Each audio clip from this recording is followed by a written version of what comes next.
What's up, dude? How you doing, buddy?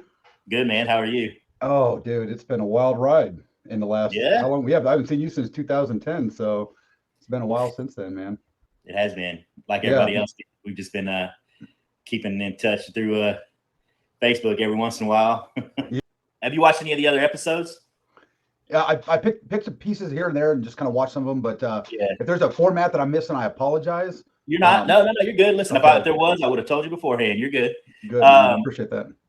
I just for repetitiveness sake, and it's always good. It's kind of like watching a TV show and seeing the credits beforehand, right? Yeah. Seeing an intro, right? The idea behind these is just like it's titled, my life for your life and our life for anybody that watches this life. Yeah. Like basically whatever our experiences have to offer to someone else, Yeah. or whatever any entertainment we might give to people just by clowning you, especially. Yeah, I'll tell you, Tyler, Texas, that's where I'm from. Justin Law. One time I shot 14 head of cattle in one shot. I'll tell you, over Man, there in Texas, we grow big, boy. Everything. It's all big. My beard's big. Everything's big. Big hands. I ain't gonna say what else big, but you can guess. You use your imagination. Don't use your imagination. That's fine. I have never said any of the stuff he's saying right now. That's for I'll sure. tell you, JP Law. I go around. I tell everybody about my big things. I'll tell everybody from Texas, bigger and better than everybody. You know what they say That is about not Texas? true. That is not true. It's just because I was from Texas, it gave you That's all guys you got. fodder to make fun You of are me. guilty by association, buddy. You That's got no fine. freebies. I'll take it. I'll take it. Yes, sir. Yes, No, sir. I tell you what. Like I said back then, man, I'm all right from being from Texas, but as far as that cattle's concerned, Yeah. I pretty much am from the trailer park, and I don't think Yeah. I touched anything or messed with anything that was worth value for a pretty long time in my childhood life. Yeah. What are you doing these days for work, as a matter of fact? Yeah. Good question. So, well, I retired in 20. It's kind of a little bit of a Okay. story. And I don't Okay. know if you know, I went to the CBs in 2014, 2013. I applied for the CBs and went Okay. transfer from the Riverines over to the CC, the Civil Engineer Corps. And so I got all into kind of like public works and federal contracting and all that stuff. And Okay. then and then when I got out, I was doing my woodworking business full time. And I retired 2 weeks before COVID, and perfect time to have a retail business, let me tell you. And so I retired, and I was pumped at first because I was the only guy open because I was an online shop and I was just murdering, right? And then so I just plussed up everything, just sunk everything into my business. It was blowing up, and I'm like, yes. And then these 2 weeks to flat the curve, turned into a year and a half for everywhere you see a fleet concentration area. So then the military stopped transferring people, so all my orders just got sorry, we had to cancel. So all the weddings got canceled, all the car shows, and so my business, lasted. I was able to squeak through about 8 months, and then I was like, I can't. I'm making like $1,000 a month. I can't even cover the lights on this shop for $1,000 a month, and so I said, you know what? Okay, I'll go back to work, and I went back to work for the government because who doesn't like to get kicked in the nuts even more? And I went right back to the office I came from. Really, it came down to I just kept on trying to make it work, and when I realized it wasn't, I was like desperate, and they hired me right back into the same office as a construction manager I was as a lieutenant, and so I did that for like 11 months, and it was just effing miserable. So I got to watch my mouth. I don't want to, you know me. I talk like a sailor. I'll work on that. I apologize. Listen. Rob's two best quotes during his show Yeah, were, he said the F word and he said badass. yeah. I think that's okay. I think an ass is an ass, right? Yeah, it's Yeah, fine. He said it really. His quote was really good. He basically was like, because of what life had handed him yeah. lately, he basically said, I just look at it as if God just doesn't give us anything we can't handle. He must really think effing great of me. Yeah. Hey, Rob, I'll tell you, Rob is a beast, man, and his wife Candace is just. Yeah. I mean, I don't know if you remember her, but she's Oh just yeah. an unbelievable lady. You know what I mean? Yeah, she And jumped in on one. I don't remember if I edited it out or not, but she just said hi, in yeah, the video. But yeah, my wife been following everything that's been going on with them. yeah, I caught little pieces here and there, but yeah, I bet it seems like they've been through a lot and they did well. yeah, Did yeah. really They, of course, yeah. It's Rob. Rob's a beast. You know what I mean? So he'll figure it out. And yeah. So anyway, I did that for a little bit. Worked for about 11 months in the government, and my boss was garbage. I mean, same crap as I was a lieutenant. I thought I could change it coming back as a civilian. And there's a story behind that. We can go down that path in later if you want. But Okay. there's a reason why I thought I could change it, and I got there and realized that wasn't the case. Like when you're part of the system, you're not going to change the government. And it really kind of made me having a business that was really, doors shut pretty much by government intervention, picking and choosing losers and winners. And, me going back in the business and seeing how little government employees inspected that or respected that. I wasn't there very long, maybe 11 months. And I was already struggling. I had my last 10 years in the Navy were pretty rough, man. And for me personally. And so I was already struggling. I was really kind of deep in depression at this area. And then I went to the civilian sector. They hired me on, gave me immediately pay you a lot more. And it was kind of, at first it seemed great, right? And I was like, oh man, I was going to work on the same base, but from the other side of the table. And I got there and it was just more of like micromanaging, and everyone's afraid of losing their job. So, trying to really enact true leadership was like a fight, just an uphill battle, And I did that for about 9 months. And I realized I was working for a micromanager, and he was very unethical. And he threw me under the bus a couple times in a matter of a couple weeks and asked me to do unethical stuff. And I said, nope, see you later. I'm out of here. And then they pulled the whole, you can't quit, we fire you, which I thought was hilarious. And it was just so stupid. I put my 2 weeks in, and then a week later, they just canceled everything and fired. I was like, okay. Anyway, that was stupid. And then a day later, I called a buddy of mine who owns a really cool company out here called GovGig. They do a lot of think of Indeed.com for federal contracting or construction contracting. So everyone you need for that very specific thing. And he's like, hey, Scott, I know you're not working there anymore. It's like a day later. You want to take this job across the state, project managing this barracks build that's way underwater, and it's a problem. Can you fix it? Yeah, sure, no problem. And that turned into almost, I'm still kind of working on it, finishing it out, but almost a year-long debacle. And but learned a ton of stuff. And I worked for that guy, and we've been friends for about a decade now, so a little over a decade. And I love the guy. He's a great dude, and I like the guys I'm working with. And then they needed to fill a spot with another company, so now this other company opened up, and it's now I'm PMing a job down in Oregon, doing a bunch of big greenhouse, $10 million greenhouses, which is really fancy, cool stuff. But it's really cool. It's 4 greenhouses on the OSU campus, and they fly in seeds from all over the world, and they grow stuff from all over the world in these different climate controlled greenhouses. They're very high tech, but mainly it's not a DoD facility. So I'm super excited. It's still an Army Corps job, but yeah, I showed up day one. Now it's this company is they got everything ready for you. You know what I mean? They're not micromanaging, and it's only been a couple weeks, so we'll see. But I think so far it's going pretty good. But so I think, no big deal, Justin. I mean, 3 years, 5 jobs. I mean, everything's going great. What's no problem? Everything's going fine.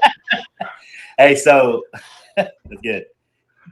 Big theme of this show sort of has come down to it's especially because of the last episode, it's real big on transition. So I definitely want to. I'm not transitioning, buddy. I just want to point that out right now. That's right. I'm all man, baby. Yeah, me too. You want to show? No. That's going too far. Yeah, okay, gotcha. But don't show. No, just kidding. Hey, so yeah, but anyways, the point being that a lot of people were moved by the last discussion. I kind of what do you say? How do you say it? Pontificated myself. Yeah, I got all excited and talked about my transition, and particularly where I worked in nuclear power here in Mississippi. Yeah. But let's keep that in mind, and maybe we can hit on that one again because that's exactly what I spoke on, and my buddy was real big on, hey, he wants to try to help others that might be going through that transition, and he kind of even asked me what would you tell them to do? So I want to make sure we hit that at some point. I'm happy to do that.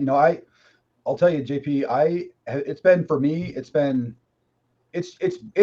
think it hits everybody different, but everyone I know, it's bigger than you realize. And I think you start, as I get older and, a lot of marijuana and a lot of thinking about hey, listen, I will tell you, I'm a huge proponent of it. I can't do it now because I work for federal contracting, but I'll tell you, it helped me think, you know what I mean? And I'm a thinker, and I got 78 thoughts in my mind. And that works when you're in the military because you're overtasked and you're just constant. Is that Brandy? Yeah, say hi. Come here. You tell that saint I said hi. That saint of a woman. Hey. Hi, Brandy. How are you? Good. How are you? You are looking as beautiful and radiant as ever. Oh, thank you. I'm only 20 years older and probably that much heavier. I would have said no, only about 3 years older, but probably about 17 more kids knowing how much JP keeps. If he had it his way. Well, it's good to see you. Good to see you.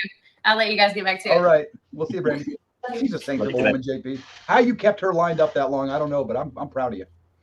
I'll tell you, it ain't, boy, it's going to make for a really interesting book. Yeah. You write a book? And I didn't do it. Trust me, I didn't do it on purpose. It wasn't, Yeah. I wasn't trying to get famous or entertain people.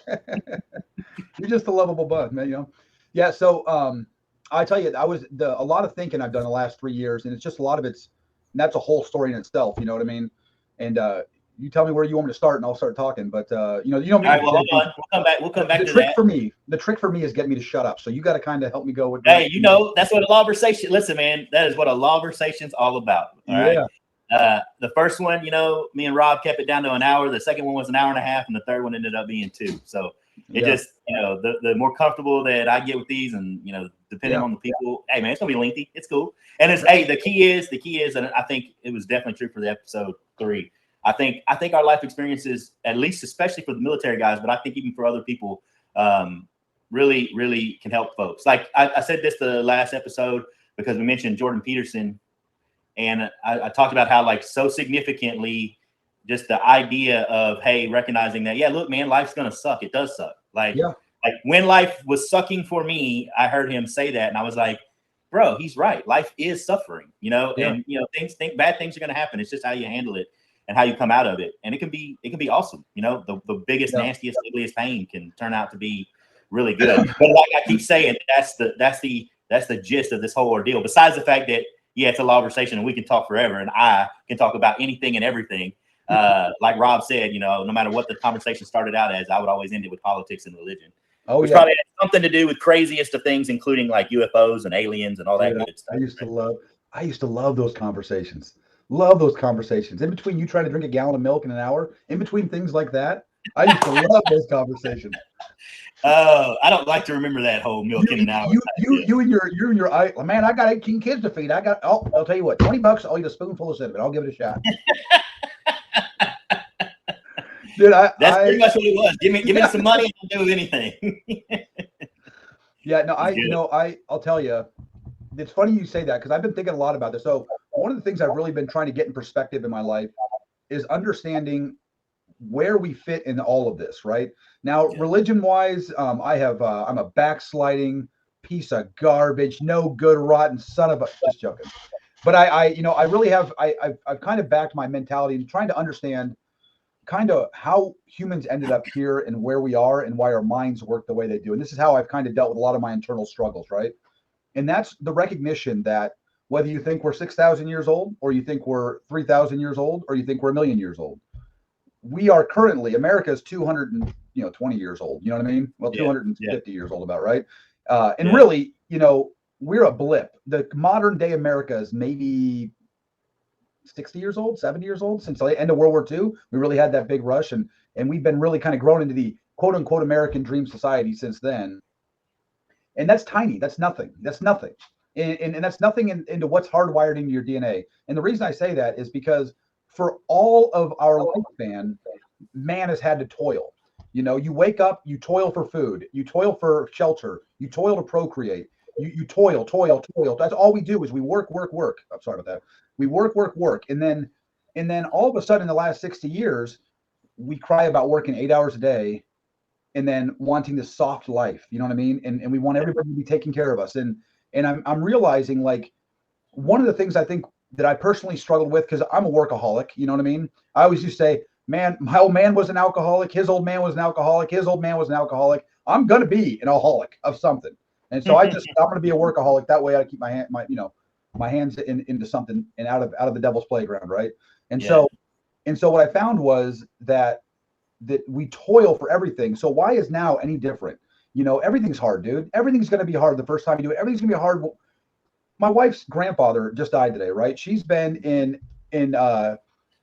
Jersey, and you know, and I have to wake up at 5 a.m. So I have kind of 2 jobs going on. I have my own personal business going on. I got to get the kids here, get the kids there, you know, go drive to Aberdeen an hour away and go to a track meet because Julie wants pictures, go do this, go to this. This is every day. But to sit here and go, oh, it's just too hard. It's too hard. It's like when you stop toiling, your DNA is hardwired to find something to work for. We're hardwired to find something to work for. And so people who don't work and they don't have their mind working constantly to better themselves and to get over these hurdles and bumps, they're going to struggle, and they're going to come up with crazy ideas, and they're going to struggle with internal thinking about themselves, and they're going to struggle with, especially like kids, right? Kids used to be teenagers. 12-year-old girls, 200 years ago were having children and running a farm. I'm not saying I want my 12-year-old daughter to have a kid. What I'm saying is that was the majority of the lifespan of human beings.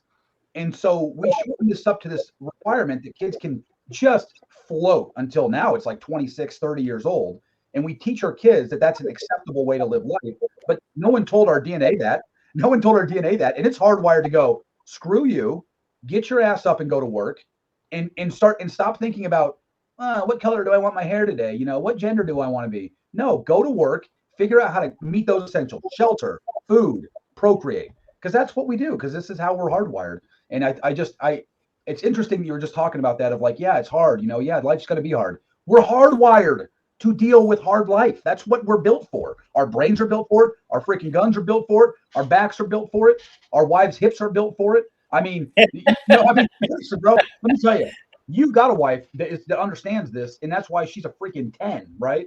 Because she understands that she has so much joy that she's built this thing, and she understands her value to that big thing called humanity, right? She's the life giver, right? She's the mother, and what's more valuable than that? You know what I mean? I tell this to my wife all the time. Julie, she's a sweetheart, and she is a life giver. You know what I mean? And my daughters are life givers, and we've taken that away from our children to teach them that they can go chase mammon. You know what I mean? And go chase that shekel, and that ain't going to get you nowhere. Ain't going to get you nowhere. That's your and I's job, to go out, work our ass into the ground, early grave, and leave our kids comfortable. You know what I mean? Or leave our wives comfortable. That's what you do. There you go, buddy. That's good. That's good. That is definitely some things that you said. I've recently. Well, before I get into, because I talked about me before in some previous episodes, but I want to do it again, just kind of in light of what you were just talking about. What is that where you got to yourself with your depression? Was it because you got caught up in that? The way the world and society started thinking, and and that's just not who you are? No. Okay. That I got to that. The depression was kind of kicked in from a long history of life, and we can go. I'm an open book. I think if I can say something to help somebody else, I'll give them that information. Yeah, and I'll tell you, that's a different animal. I got to where I'm at thinking this way and this is just kind of me realizing when I stopped working for the government. No, I'll tell you what happened. So I got out of the Navy and I was on these antidepressants, right? And they were really helping in the sense that I wasn't thinking about killing myself every 5 minutes, right? And go ahead. So hold on. This is good stuff. All right. So you were on antidepressants in the Navy. In the Navy. Yeah. Okay. And so you were struggling with suicidal thoughts. I've been struggling with suicidal thoughts since you and I met. Yeah, bro. Yeah. And I put a gun in my mouth a couple times, and I've been saved by whatever you want to call it. But my daughter just happened to be knocking on the door the second I put that gun in there, right? And of course, I didn't want her to see something like that. So, either Lily or Kaylee. And so that kind of stuff, it kind of hits you hard. You know what I mean? And then eventually I got to the point, we can dig deeper. I got to the point where I lost my shit one day. I had an XO who, it was over something so small. He was inappropriately a jerk. And I just lost it, man. I lost it on him. I told him I was going to put a hatchet in his head. I told him I was kill his whole family. If you ever talk, at a very large volume, get your ass to base right now. I'm going to murder you. I lost it, JP. And I would have, man. I lost it. I lost enough that I recognized that the very next morning, I walked to the 7th floor of the Bremerton Naval Hospital, and that's the mental health ward. And I said, I am not leaving until I talk to a doctor. And it took me 4 hours. And then, go to your primary care physician. That made me even more mad. I ain't leaving until I talk to a blanking doctor, And then luckily they got me on some pills right away. And I met this doctor, Rachel, gotta give her her last name. Very caring, very, kind, and just walked me through a lot of stuff for about a year and a half and put me on these pills, which were good, right? Because they kind of evened my brain out a bit, and I come to find out I have anxiety issues, and I'm manic depressive, and I got ADHD, and I'm a whole host of problems, right? But she just got a handful of pills. But the problem is I turned into a bit of a zombie. You know what I mean? And but hey, I was excited because I wasn't thinking about killing myself all the time, which is exhausting, right? And I was sleeping 6 hours a night, not 3 hours a night. Yeah. And then I got out of the Navy, and the VA was like, it was right at COVID, and they were like, well, we can't give you more medicine because we haven't given you we haven't met you yet. We don't know who you are, right? And then, but I said, hey, yeah, but I'm getting out of the Navy, and they said, yeah, well, we can't, I don't. Sorry, good luck. And they hadn't figured out the whole Zoom call, stuff yet. So I was getting real nervous, and I was like pinching those pills and cutting them in half and quarters and kind of trying to wean myself off them because I heard nightmares, and then my dad comes to me one day and goes, son, you should try marijuana. And then I said, well, yeah, I'm a nervous dad. I don't want to be a pothead, and he goes, well, just try this strain or this strain. We tried some stuff, and I started very slow, very small amounts, and just worked my way up to where I understood. And I remember it was the third time I'd finally had more than like 2 hits, and I was nervous, right? And I felt like this relief over my body, right, in my mind, and everything just kind of like my brother said. He goes, I think weed brings you down to kind of where normal people are, as far as just 1,000 thoughts in your head, right? Yeah. And then that made me realize. I started realizing, after doing that a little bit, I mean, like a couple of weeks, like, how is this illegal? Like, I've been lied to for 40 years. This is not bad. It's of the earth. There's no processing. Like, I don't feel angry. I'm not. By the way, at the time, I was drinking about 1.5 to 2/5 of Jack a week, and and I went within 1 month on marijuana. I haven't had a drinking issue since. And I barely smoke weed anymore. You know what I mean? And my point is, I just think and it just starts opening those questions, because you originally asked, how did I get to that thought line of toil? And I started asking, like, why would the government tell me this is illegal for my whole life? And then you start questioning all of this stuff, right? And I overthink everything. So I'd sit here in the shop for just till 2 a.m. thinking about this stuff and thinking and toiling and writing down thoughts and trying to just kind of understand where I was at, And I used marijuana as a tool to help me understand how to deal with my depression and my frustration and my anger. And I still deal with it quite a bit. But now I understand it a lot more. And I understand my body and my brain a lot more. And that's how I ended up starting to get down in trying to just pull apart every aspect of our brain and why it is that I can justify understanding everything I know about biblical knowledge, because I spent so much time learning from you, learning from Michael Rood, learning from my dad, learning from, and then everything about books I've read, and and you just start pulling apart what I think the human brain is, you know what I mean? And listening to podcasts and realizing there's the David Goggins who is is who's going to carry the boats, and just he's insane, and that motivates me. And then you have the Jordan Petersons who have real smart brains, and then there's that Justin Law guy who always says bright stuff. But like when you start breaking all, not yet, I'm getting there. You've been there for years. People will see it. I know it. I believe in you. So those things, they start you start breaking those synapses apart, and you chase down those lines.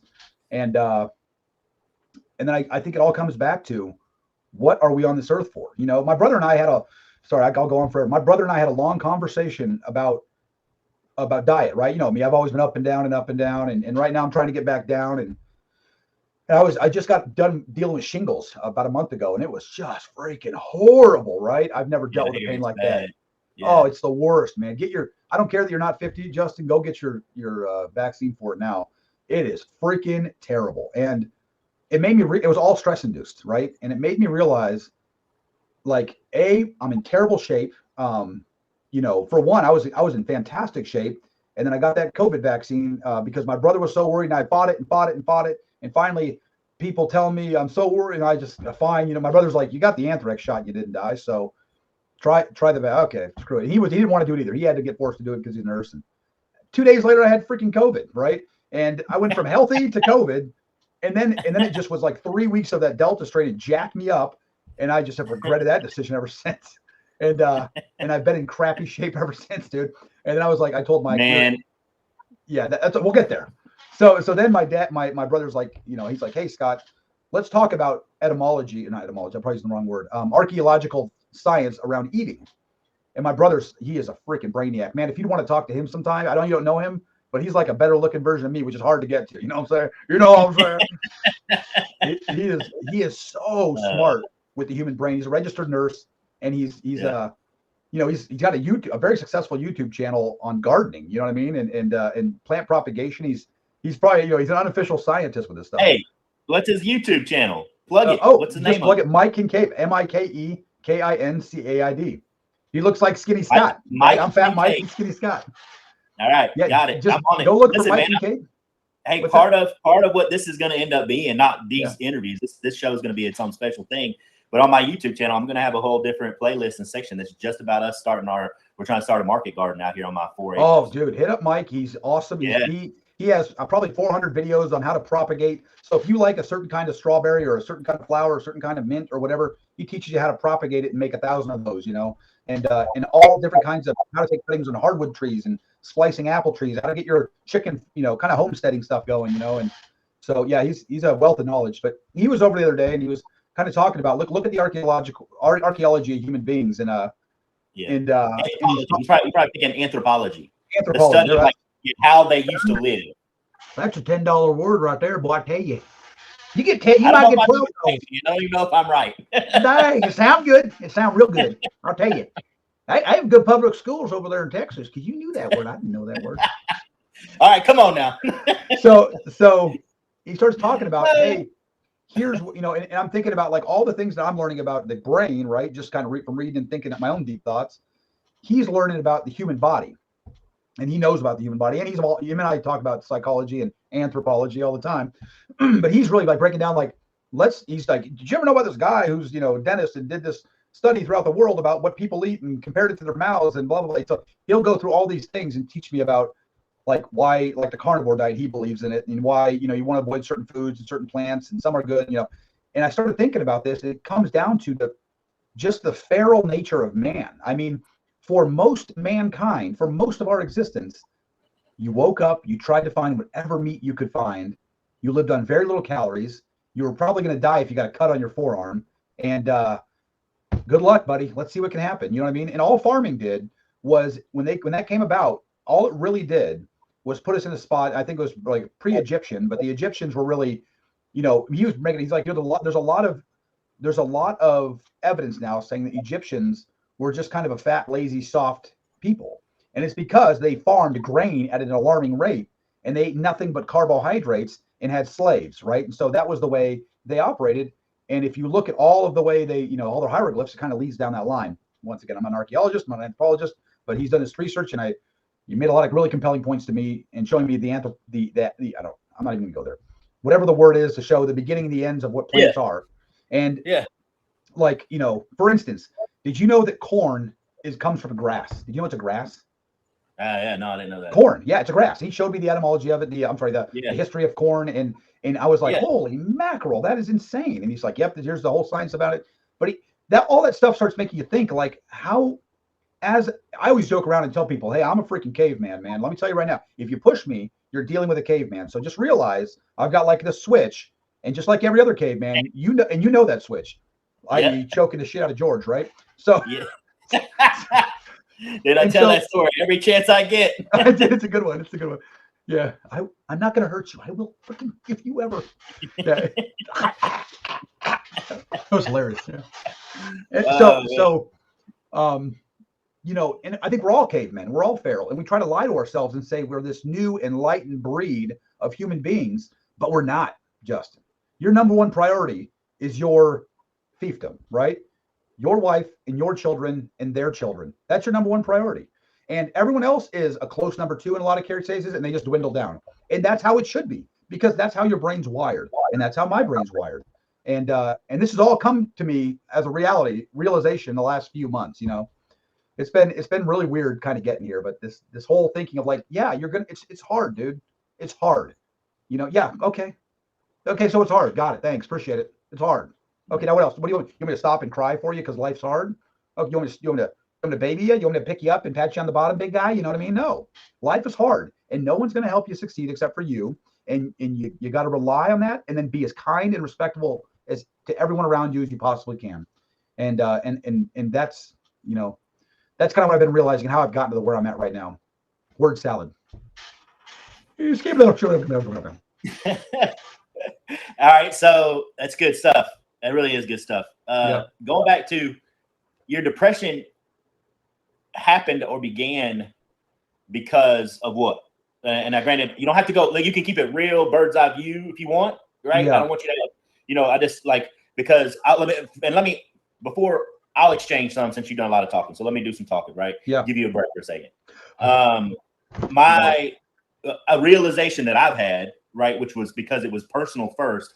And then I was able to look at everybody else and see everybody else, what was going on. And again, you said you picked pieces and stuff from different episodes, but just to kind of put some things all together, which, you know, are in separate, you know, conversations or conversations. I basically, I ended up kind of in the same boat you were in. I think it probably started really truthfully with, you know, not dealing with my past very well. Yeah. But I think a lot of it had to do with just people. Like I just got to the point where I got so, I don't know, sad and upset about the way that people are, right? Yeah. And I don't mean personally to me, but I mean like just in general to everybody, the way they are, you know, I don't want to go, I could go 100 different directions with that. You can only imagine, right? But I got frustrated with people who I felt like a lot of the times definitely knew better and should have behaved differently than the way they did. Yeah. I got hopeless because I was like, man, I can count on one hand people I can truly like look up to or count on, you know, at any point in time in my life. And I'm like, I just felt like it shouldn't be that way. And I definitely got real down in the dirt about church folks, right? Christians, right? Believers and the type of lifestyle we should be living, right? And versus the type of lifestyle we are. And I don't mean, and what I mean by that is I mean way more of a transcendent supernatural thing. I'm not just talking about like, behaviors, right? Even though behaviors definitely play a role in that. I mean, more like how we're supposed to love each other, kind of like what you were just talking about, right? Yeah. The respect and the care, right? The same way you want to be treated, you treat others, you know, that kind of thing. The golden rule. And so all that stuff, I think started to play a role since me and you last, you know, saw each other and talked on, you know, weighing me down a little bit. And then I, you know, as well as I do, well, I don't know, I can't really recall, but I think you were around when I first started like going downtown and drinking there in Saratoga when I stopped. Yeah, because before I was a teetotaler and barely did anything, and then all of a sudden you found me out with the single guys partying, and then Brandon came along and joined in with me, and that was definitely a slippery slope, right? Yeah. So combination of real, like legit frustration, irresponsible living, and then I got to a place, right, over multiple years at different times where I started thinking like you're talking about. I don't know if it was so much that I could say that I let society influence me, or there is a weird brain temptation. I don't know what it was that caused me to start basically feeling, I wouldn't say feeling sorry for myself, but definitely, you know, not accepting that you gotta work hard, right? Yeah. And everybody and everything was like, you know, wrong and out to get me. And instead of just like staying focused on what I should care about or what I could fix, that whole serenity prayer aspect. Yeah. I was really worried about and focusing on everybody else and everything else around me while I was drinking. So little by little, man, I got to the point where I describe it as nothing. There's no other way than to say it, is that I was a really good person and a shithead fighting each other. Yeah, and that's a great way to put it. Yeah. Yeah. I was a you know, like the book of James talks about, man, I was the quintessential double-minded man, and I was unstable in all my ways, for sure.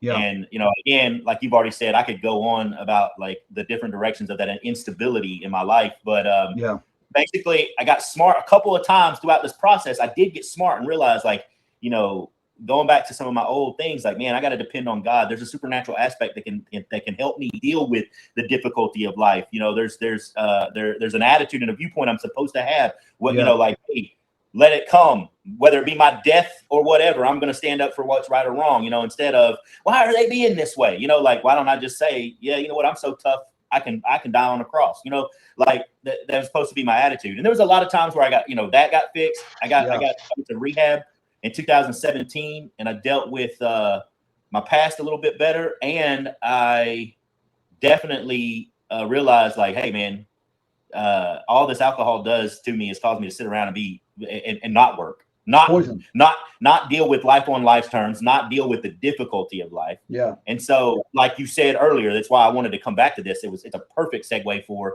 of course, I'm going to be depressed at that point. If I'm finding myself sitting down doing nothing every night but drinking and watching television, and all my hopes and dreams are behind me and washed away in a sea of alcohol, how do I think I was going to end up being? But I stopped drinking for a year. I, you know, thought I was good. I could handle it. And then as I was getting out of the Navy, biggest, dumbest choice, I've said this before in previous episodes, I started drinking again. Yeah. And then basically struggled with that for another 3 years before I blew up mentally. Yeah. I had an incident at work. I didn't threaten to kill anybody, but I definitely was like, I went nuts, and that forced me. Thank God that the society is kinder, gentler, right? Because it saved my butt in the sense that they had to help me, and when I didn't deserve it. Yeah, man, I ended up back at rehab again for the second time in as many as I mean 6 years or so. And this time I was like, bruh, first of all, I got to recognize that my life and my personality and everything about it, I'm not the dude who can sit here and drink on a regular basis. It's not possible. And so I admitted that real quickly throughout the thing. And then I just a lot of, like you said, thinking and good thoughts and stuff, came about. I talked about this before too. I was in an intensive outpatient program, and man, all that stuff combined just caused me to wake up. And I woke up and was like, hey, now I've said this as well in other episodes, man. I started a church. I helped start. I don't want to act like, oh, I did it. I didn't do it. I wasn't even the originator. It's just a buddy of mine was the originator of a Bible study that became a church that he said, you and me, we're pastors. And I'm like, okay, sweet. And then I eventually was like, hey, we need to meet in my house because we're getting bigger and my house is big enough to hold us. Mm-hmm. And while I was drinking and trying to stop drinking before I blew up, and while I was feeling sorry for myself and all this other stuff, I was doing this, and I was doing a decent job at it, right? You can imagine, right? Sure. I'm kind of built for it, right? I've always have been. And I even told my friends in my fellowship in the congregation, I told them multiple times, especially when I had to leave them and be like, hey, man, I'm going to rehab. Can y'all believe that? I was real honest with them. And they were a bunch of old school. Most of these folks that were in the group, at least half of them, were old school Baptist people. Oh, wow. And as much as I ended up in disagreement with them, we've had a falling out recently, I still give them credit because they loved me through some of the most, like here, I was at the peak of the worst. You know what I'm saying? Yeah. They love me through it, and I. So as much as we're in disagreement, I speak every. It's probably been 2 episodes now where I speak highly about them. But yeah. So I was doing, it's again that double-minded man. I was doing really good things, and they were getting a lot from it, while I was still destroying myself. Yeah. And like you, right? I got drugs that definitely helped out. I can't do the marijuana thing because I work in nuclear power. And even though it's legal in Mississippi, it's a slow rolling medical marijuana thing, right? Yeah. But yeah, I'm gonna watch this, buddy. There's I know. Chop every corner, but I know, right? Yeah. But yeah, so I got help. I got so much help, and I've had help over the years. And when I woke up and I've gotten this clarity, and it's like a full force clarity, that's what kind of brought me to this place. But I'm telling you, man, even today, I was struggling with the fact that I was like, because I had gotten so bad in my not dealing with life being hard. Yeah. I still have a hard time of judging myself. You know what I'm saying? I still have a hard time of being like, man, you really have something to offer people, like I'll find myself battling that thought sometimes. Well, and, I'll stop you right there on that one. But I mean, you got to talk to Julie. She'll tell you there's a few people in my 22 years who I just loved. And you're one of them. You know what I mean? And I mean, it's you. So are you. You got to ask Randy. It's Rob. It's Kevin. I don't even talk to Kevin no more, but I just love the man. If I saw him tomorrow, I'd give him a big hug, And I ain't spoke to him in a while, but thanks for mentioning his name because he gets an official shout out now. Yeah. Kevin Newell. What's up, bud? So, yeah, he's a man. Him and Tara are just amazing people too, They are. And I, my buddy Jimmy is unbelievable. And there's a lot of guys out there, but I got a buddy, Jason Echeverria, who's an old crusty old warrant officer I was a JO with, and we talk all the time. And I love the man to death, but yeah, I will tell you, Justin, that I remember so fondly. I hated Prototype, like most of us, right? Just a miserable. It's like an experiment for the staff. It's like an experiment on how to ruin human beings as efficiently as possible. We're going to put you on the crappiest rotating shift work the longest time. And then we're going to send an admiral down every 3 months to take a giant shit on you and tell you how much they suck. Oh, by the way, all your plants are 60 years old. 40 years ago, someone installed a reactor fill valve backward. It's your fault. You know what I mean? Like, it's an experiment on how to make human beings miserable. But in that, dude, Section 4, I saw my Section 4 coin on the wall here. Section 4, we had such a group, and Ryan McCabe, and I can't think of half those guys. And Nick Doctor I just ran into Nick Doctor the other day out of nowhere. all these guys. Yeah, LeMay, dude, LeMay. Hey, what's up, LeMay? I mean, dude, we had such a good group of just dudes who we just worked well. Steve Barczyk, you know what I mean? I mean, like these guys, we just had a great group, and everyone in that whole entire command knew, man, I want to go to Section 4, dude. And we had Mike Alward at the top, and he's reached out a couple of times. He's commented on a lot of these videos. He's digging it, and I told him, I was like, man, I need to hit you up, man. Let's sit down and have a conversation. Yeah, so, I mean, these guys, you know, we were so lucky because how many times in your life do you get that little, you know what I mean? I can't think of when I've had that group of guys. I had a really good group of guys when I was with Riverines. That was a bunch of studs, man. They were just great JOs, loved them to death. But man, we had such a good group. Those about 15, 20 of us. And you, me, and Kevin were just tight. And, you know, I just loved it. And I see guys like Brent Hum. I don't know if you remember him. He was over at Mark, but Brent Hum is around doing stuff. And what's his name? He's in Missouri, has a bar. He was a big drinker. Anyway, yeah. And I'm just thinking guys on top of my head, like great guys we've run into. But that crew, man, we had such a great group. And JP, you have so much to offer this world. I'm happy to see. I see you. I'm like, yeah, I can talk to Justin. You know, listen, same goes for you, and I mean that like you're just your ball of goodness. I tell you, I just roll me up, put some little powdered sugar on me. Listen, man, I do wish that, like, I agree. There's so many moments in my life that I wish I could bottle those things up and just have them always. Yeah. You know what I'm saying? Like bring that here to my life now. You know. Yeah. It's part of that hard part, though. Part of that hard part is that, man, unfortunately, this is about as best as we can do. And maybe occasionally, if we're strong enough and we push hard enough, we can actually visit each other, you know, in person and have some good times again, you know. But Julie and I bought an RV this last summer, and she finally talked me into it. And so my oldest daughter, she's going to be a senior, or my oldest daughter, my middle daughter. My oldest daughter is 24, moved out. She's freaking amazing, awesome girl. But you remember Amethyst? That's Amethyst, right? Yeah. Dude, she's freaking rad, dude. She's amateur bodybuilder for a while, but fitness model. I mean, built like a brick crap house. You know what I mean? Gorgeous, super smart, natural leader. I mean, I can't say enough about this girl. She's just amazing. She's my whole heart. I love her to death. And then my middle one, she's my jock, right? This kid is good at every sport she ever looked at. And she's got her senior year next year. Yeah, dude. Built like her mom, thank God, you know. And she's an amazing athlete, really, at everything she does. And then she's going to be graduating next year. We're going to try to do a big trip around the U.S. So if we can make that work and I'm stopping in Mississippi. Where you going to stop in? Just Mississippi. Where you going to stop, man? We're going to say hi. We're going to have some good barbecue.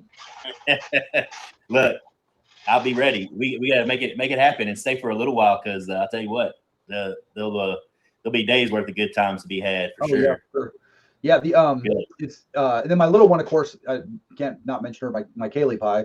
She's 9 now. She was a surprise, but she's like, this kid's like a cheerleader, dude. Like she's personally kept me moving. I'm telling you. Excuse me, her hardest day. Walk in the door, I'm sick of this. I want to quit, Mom. Blah, blah. And she'll be like, Dad, you're just such a great dad. Out of nowhere. She'll walk up, you know what, Dad? You're so good looking. You're such a good looking guy. And you're like, get over here, you little girl, you know.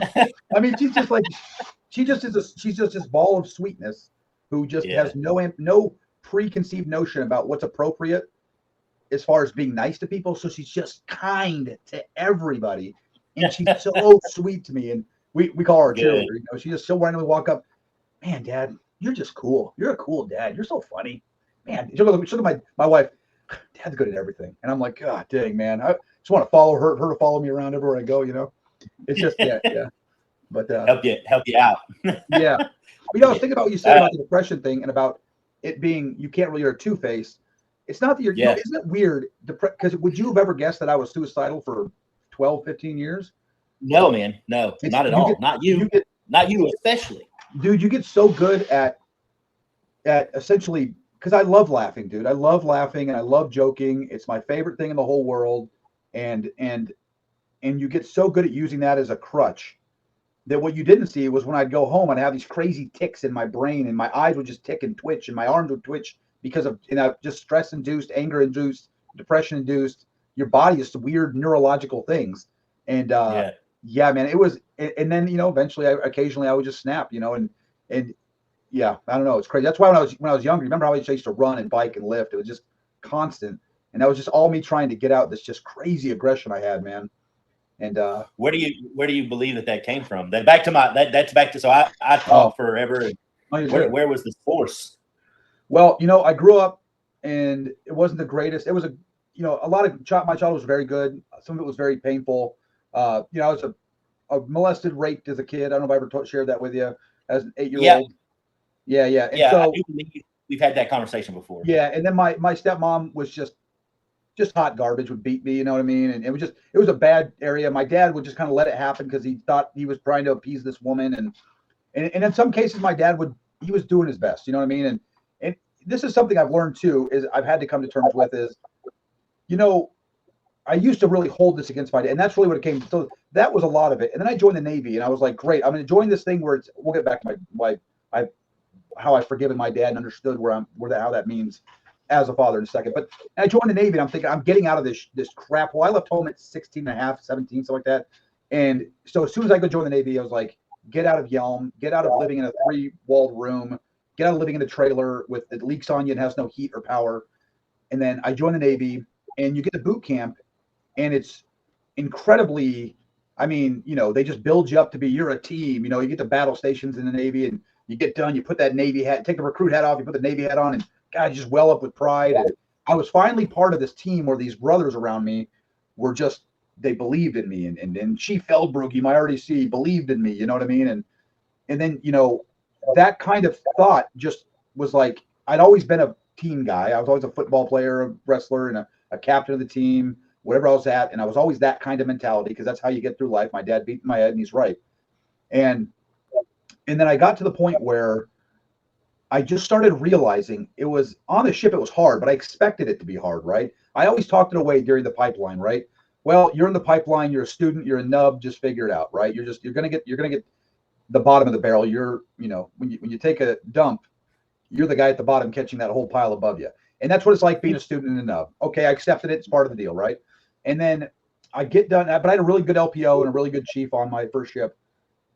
And I grew and grew, and then I came to prototype, and all of a sudden I was one of like two. It's me and remember that guy Marshall? We were the only 2 surface guys in Section 4. Everyone else was a sub guy. This is before Barzak got there, and we were all. And some of these old school chiefs. There was a chief there. Chief, I can't even remember the guy. He was just a piece of garbage. He would. He just hated me. He hated me and Marshall because we were surface guys. What a stupid reason to hate somebody, right? Because we weren't sub guys. We were surface guys. Because that's the way the card was. Like, who cares, dude? And that guy was so mean to me. He had me on 16-hour days. They mismanaged my placement there, and they scheduled me for watch soup quals. And they gave me a month and a half to finish them while going to bit school, while going to all these schools. And so I said, I'll do it. And I worked 16-hour days. I worked on our shift, and then I stayed afterwards to go to school. If we were on swings, I worked days. And I remember at one point, you looked at my qual standard and you go, there's just no way. You couldn't get me on enough watches to get me qualified in time. And they were talking about just dropping me, right?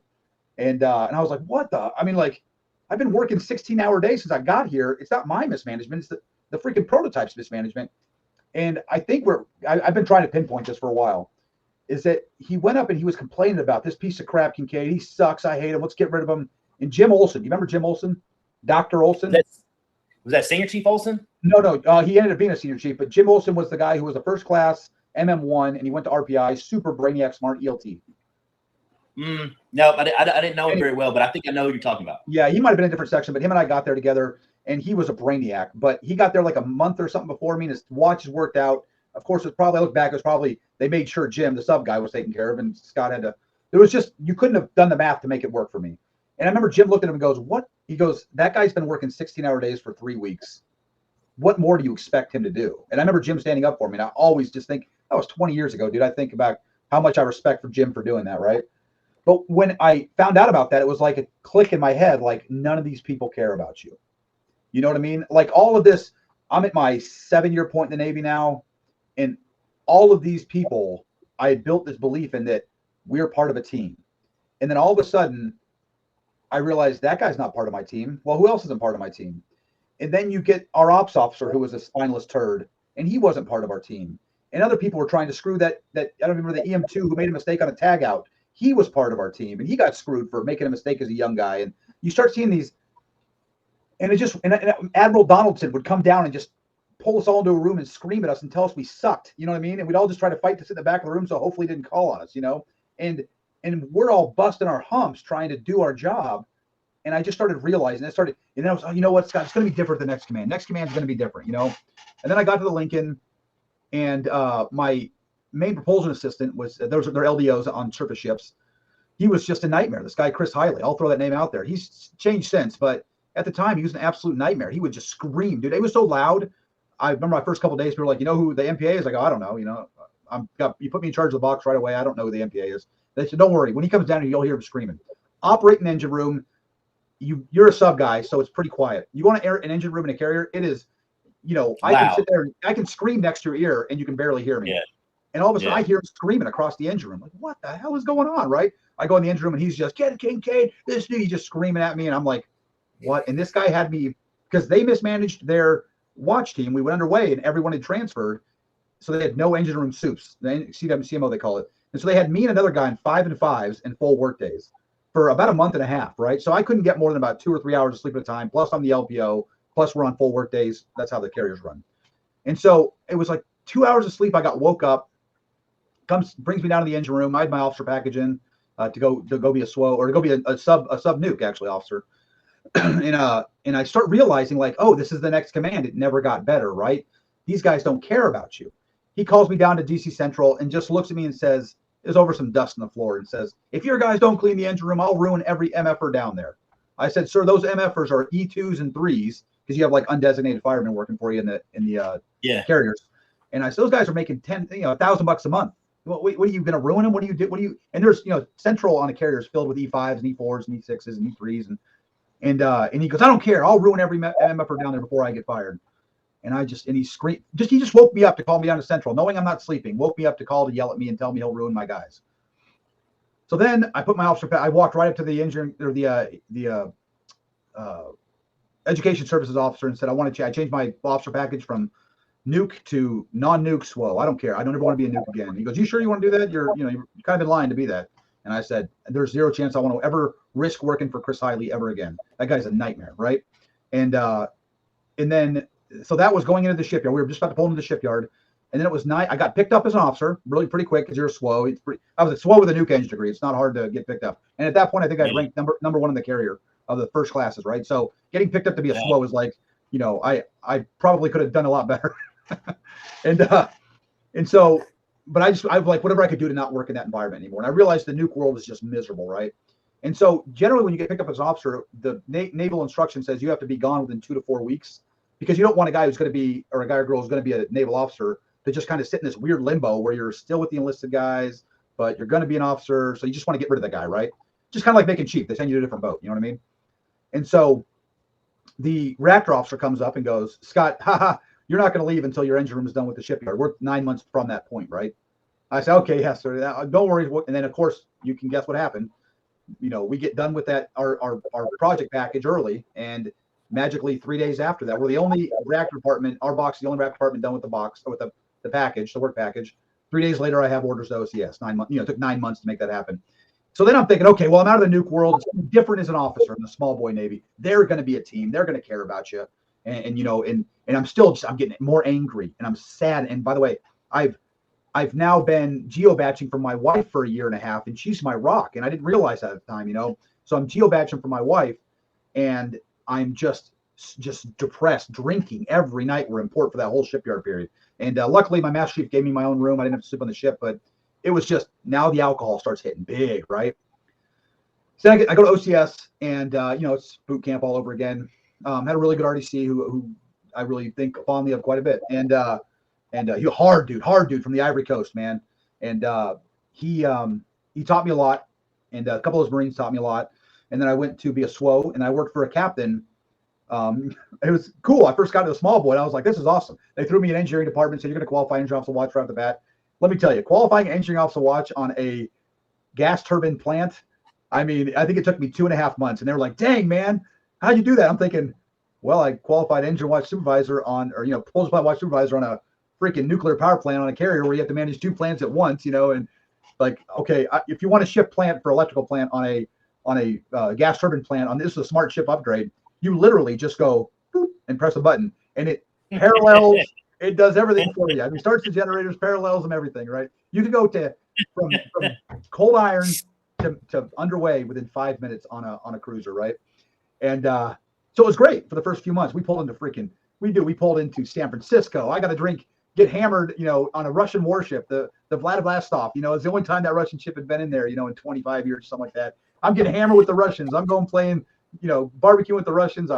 We pulled into the, downtown Portland before it was Antifa Central, for the Rose Parade, and took a ship up the Columbia River. I mean, it was cool, And then they moved me to radio, right? To be like, oh, Scott, it's all good engineering. We're going to move into comms, right? I'm an MM. Of course I'd understand engineering, right? Put me to comms, and my captain just turned out to be, that's when he started interfacing with me a lot. In the engine room, they don't care. You're like, Shane, you take care of it. We don't want to know about your weirdos down there, right? But you go, and even though it's a small ship, now I'm standing watching the bridge. Now I'm standing watching combat, and the captain sees you. And this guy, Captain Dominic the Siciliano, was a nightmare. He had so many IG complaints for being a nightmare that he was voted the second worst captain in the Navy by the Navy Times. They put an article about the 10 worst captains in the Navy, and the second worst was my captain, and the third worst was the only XO on the ship, and that was my XO, Mike Hill. But I will say this: Mike Hill was the freaking man, but it was just kind of gruff and tumbly, and a lot of kids were just soft, right? And but these junior ensigns, like 22 years old, they're Captain Anderson's crying at me. That guy was awesome. Knew your job better than him. Cared about the sailors more than anyone I've ever met in my life. He had no bedside manner. You know what I mean? He was gruff and tumble. One time we were at quarters, and his whole quarters were this, right? We're doing the officer quarters up in the hangar bay, that little helicopter hangar bay. He stomps up, walks over to her door, slams the dog in the door, turns around and says, that's how you dog a GD door, and then just dismiss. And that was quarters. So, okay, I guess okay. Master Chief, do you have anything? What's going on? He just walked away angry, right? And it was funny. So that guy was awesome, but the captain was an absolute nightmare to work for. He was a socialite out in town. He was fantastic, super nice guy, buy you beers, everything's great. On the ship, he was a freaking nightmare. And then I realized, these guys aren't part of the team. They understand team and leadership and all those things, going back to that whole theme, right? And then depression starts setting in. And we were underway on that ship. 25 of 27 months I was on that ship. And just underway, constantly deployed. And now my kids are growing up, and my wife's doing her thing. And dude, I'm starting to go down and down and down and down.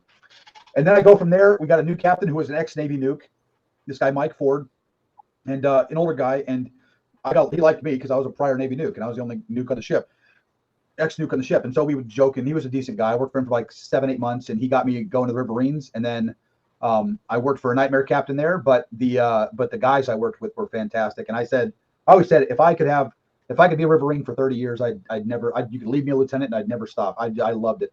Man, you talk about a great group of guys, and you kind of feel like you're in it. You know what I mean? You're dealing with climbing ships and dangerous stuff. I fell off a couple ships, and that caused nightmares. And you have these just, underway in the middle of the ocean on these 34 footers, just bobbing and weaving. And it was a good group of guys shooting big guns, driving fast boats, and a lot of PT. And I loved it, man. I just absolutely loved it.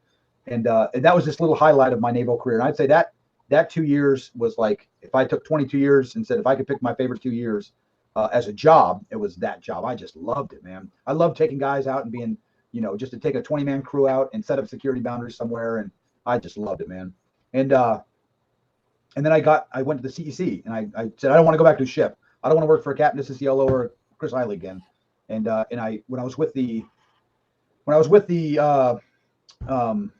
let me think here, the Riverines, I worked with a lot of CBs. They manage all the mechanical stuff, and they were like, sir, you should come over to be a CB. You fit right in. So I went and tried to be a CB, and they made me straight NAVFAC, government bureaucracy guy. Oh, you've been at sea since for like 8 years. You can't do that as an officer. So you're going to be NAVFAC. So, oh no, and so, okay, whatever. And then it was like this bureaucratic nightmare. So all the action stopped. All the real Navy stopped. You stopped being in the Navy because all those guys are just, you want to talk about the hoity-toity, stick up their ass officers. There are some great leaders in the CC, and there's a lot more sticking your ass officers, when you think of like just procurement officers and guys like that, right? It was just a nightmare to work for a guy like me, right? So I go in there and I'm a salty dog, F this, blah, blah, and I'm working in a mostly civilian community with stick up their ass officers. And here I'm like, I just was like, it was like a square peg in a round hole, man. And then it was just me just struggling for probably 7 years. Yeah. And then my retirement got held up under the Trump administration. He put a stop hold on all waivers for retirement. That was my 20-year point, but the CC was overmanned, so I couldn't go anywhere. They said, "You want to retire?" And I said, "Yep." Hey, real quick, what is the CC? Oh, sorry, the Civil Engineer Corps. So they're the guys. An old thing of Bureau of Docks and Yards. They're the guys who did public works and construction for all of Navy. They manage construction projects. They manage the cranes. They manage all the transportation fleets. When your ship pulls in the port, they work with NAVFAC to make sure you have ships in the boats the pier. They manage port ops. I'm not port ops, but like the port, like the whole pier management and construction and all. Make sure your services are lined up. Those are all public works guys. Anyway, great group of guys. Don't get me wrong. It's just I was a square peg in a round hole, and it's a very effective. It can be very effective if you're a good round peg. You know what I mean? Or if at least you're a freaking oval peg. But I wasn't. I was a 14-year square peg, salty dog.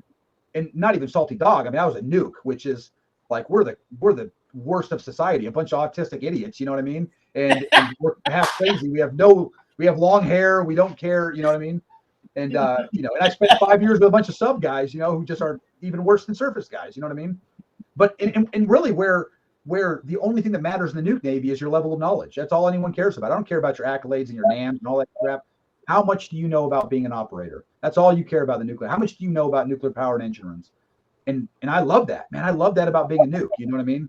And I got out of the nuke world, went to be a non-nuke, and it was just dude. At one point, I remember a year and a half into it, I was like, honey, I might need to go back to being a nuke. Like these idiots are driving me nuts. Like they care about my freaking hair length. Nobody cares if you don't operate the damn ship, And and so I just think about that when I got commissioned, man, that was my 11.5-year point. And I said that it just kind of started going downhill from then.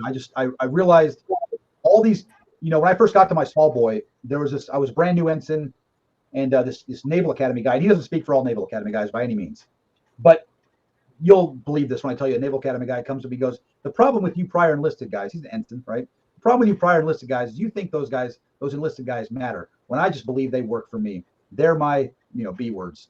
And I was like, I mean, of course, I'm brand new. Smash them against the wall. You ever talk like that again? I'll smash your effing face in. Oh, geez, and he ended up getting he washed out. He went and got washed out. I didn't even make 4 years.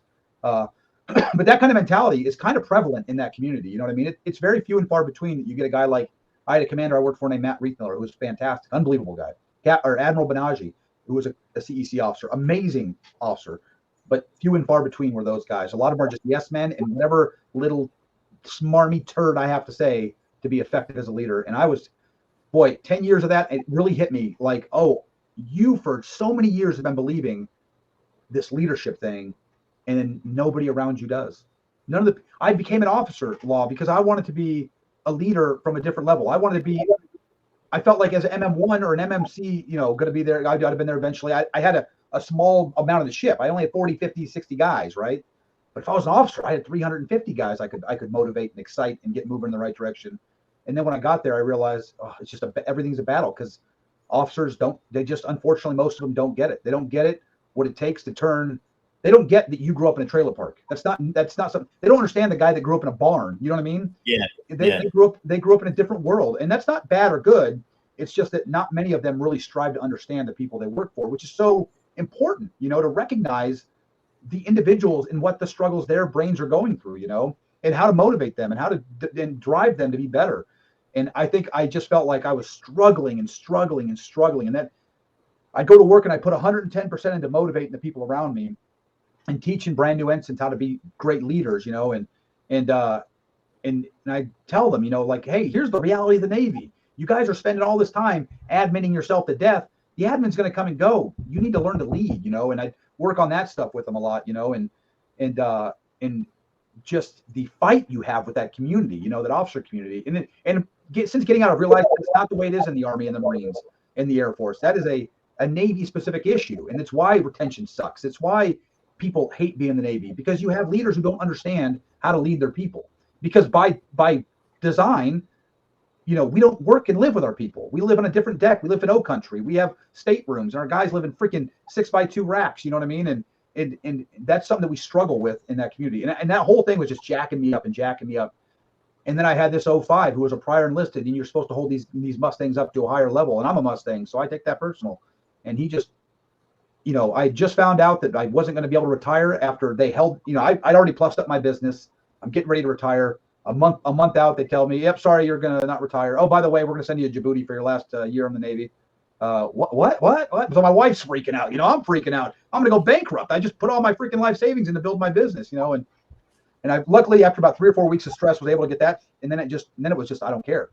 And then it was weird, man. I had CDO base command duty officer, right? Just drive around Bangor, Naval Base Kitsap area. And I missed the morning. It was Memorial Day. Memorial Day is the September one, right? So yeah. No, is that Veterans Memorial Day coming up. Yeah, so Memorial Day's in May. Oh, so Veterans Day, right? Veterans Day. So we had Veterans Day off. Is that Monday? I never remember those. And and I had duty, and so I'm driving around base. Beautiful morning, September Washington morning. I mean, not a cloud in the sky. I was out in Manchester, which is a very kind of remote area, no cell phone service. So I missed my morning wake up call. It's a holiday routine, so I'm not that worried about it. I missed my morning wake up call by 5 minutes, right? Sir, sorry about that. I was in Manchester doing my job. I didn't have cell phone service. You piece of crap. I mean, this is like unloading on me. And then that's when I lost it. And I just, this 35-year LDO, I lost it, man. And I was wrong. You know what I mean? I was wrong. I shouldn't have reacted that way, but just something in my head just said, if I see this man, I'm going to stab him in the throat. And I let him know, dude, it was bad. I mean, I told him, come to base right now. I'll murder you. I'll kill you. You come to base right now. And I just hung up the phone on him, and we drove back to the barracks, thought about it, called my wife, just bawling. This guy should calm down. She was real nervous. And I called him back, get me relief. I'm done with this shit. You're done. You're Navy, And anyway, so he goes, don't calm down. No, don't worry. And then, I was a mess, dude. My captain of the NAVFAC was at a water park with his family. He left them, comes back to base, sat with me for 2.5 hours while I just bawled, dude. Just bawled. Dude, like a grown 40-year-old man just crying, dude. Yeah. And he was like, Scott, give me a big hug. Love that man. Captain Matt, I can't remember his last name top of my head right now. But anyway, he's just unbelievable leader, right? And and I'll never forget that face, that's for sure. He's just an awesome dude. And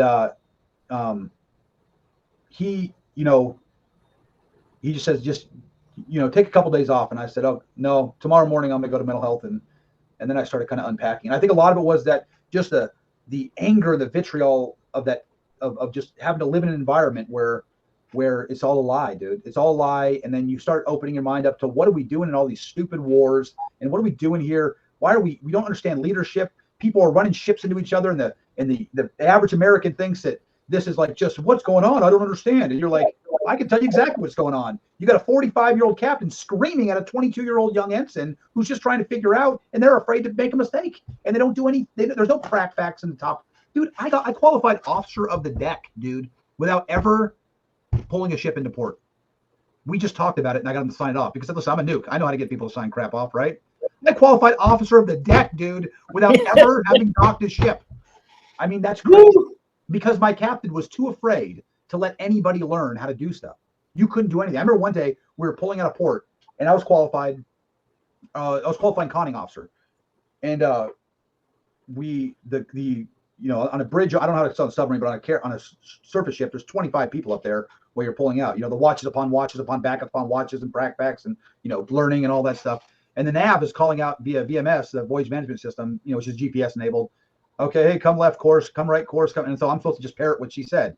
And I said, no, I'm not. I know the course. I see the course up there. I see the course we're headed. I'm going to try to get under that Coronado Bridge. I'm going to try to nail it on my own.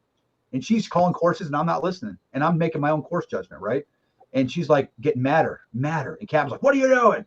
I'm like, I'm the conning officer. And he's just getting madder. And she's yelling at me, right? Mind you, she's 2 years ahead of me rank-wise, and I'm 10 years older than her, so she can suck it, right? And so I'm going under this. I'm like, I'm going to do. And I was off the bridge, right? Because the VMS takes you center track right down that thing, right? The pylons, I mean, I was like, I don't know what the numbers are, 100 yards and 70 yards. I wasn't 85 and 85, whatever it was, right? And it was just, you piece of garbage. What the, right in front of all these E2s qualifying helms and, and Lee helm. And I'm sitting here going like, I thought this is what I do. Like I'm thinking as a nuke, right? You have a student, hey man, let's start up an engine room. You open the valve. Oh, no. Hey, here's a good idea. Okay, thanks, MM1. Hey, no. You light off the air ejectors. No. You're gonna make sure you open up that guard valve without tripping it. You have to learn to do it. I can't do it for you. You got to learn to do it. And then sometimes they trip the guard valve because they opened it too fast, right? And then it trip, and then you drop it in a turbine generator while you're bringing the plant online, and you get yelled at, right? And you go, oh crap, okay, that's okay, man. Chief's gone. Let's do it again. Now try this, and you have to learn how to do that stuff, and you have to learn the idiosyncrasies of how to operate a plant.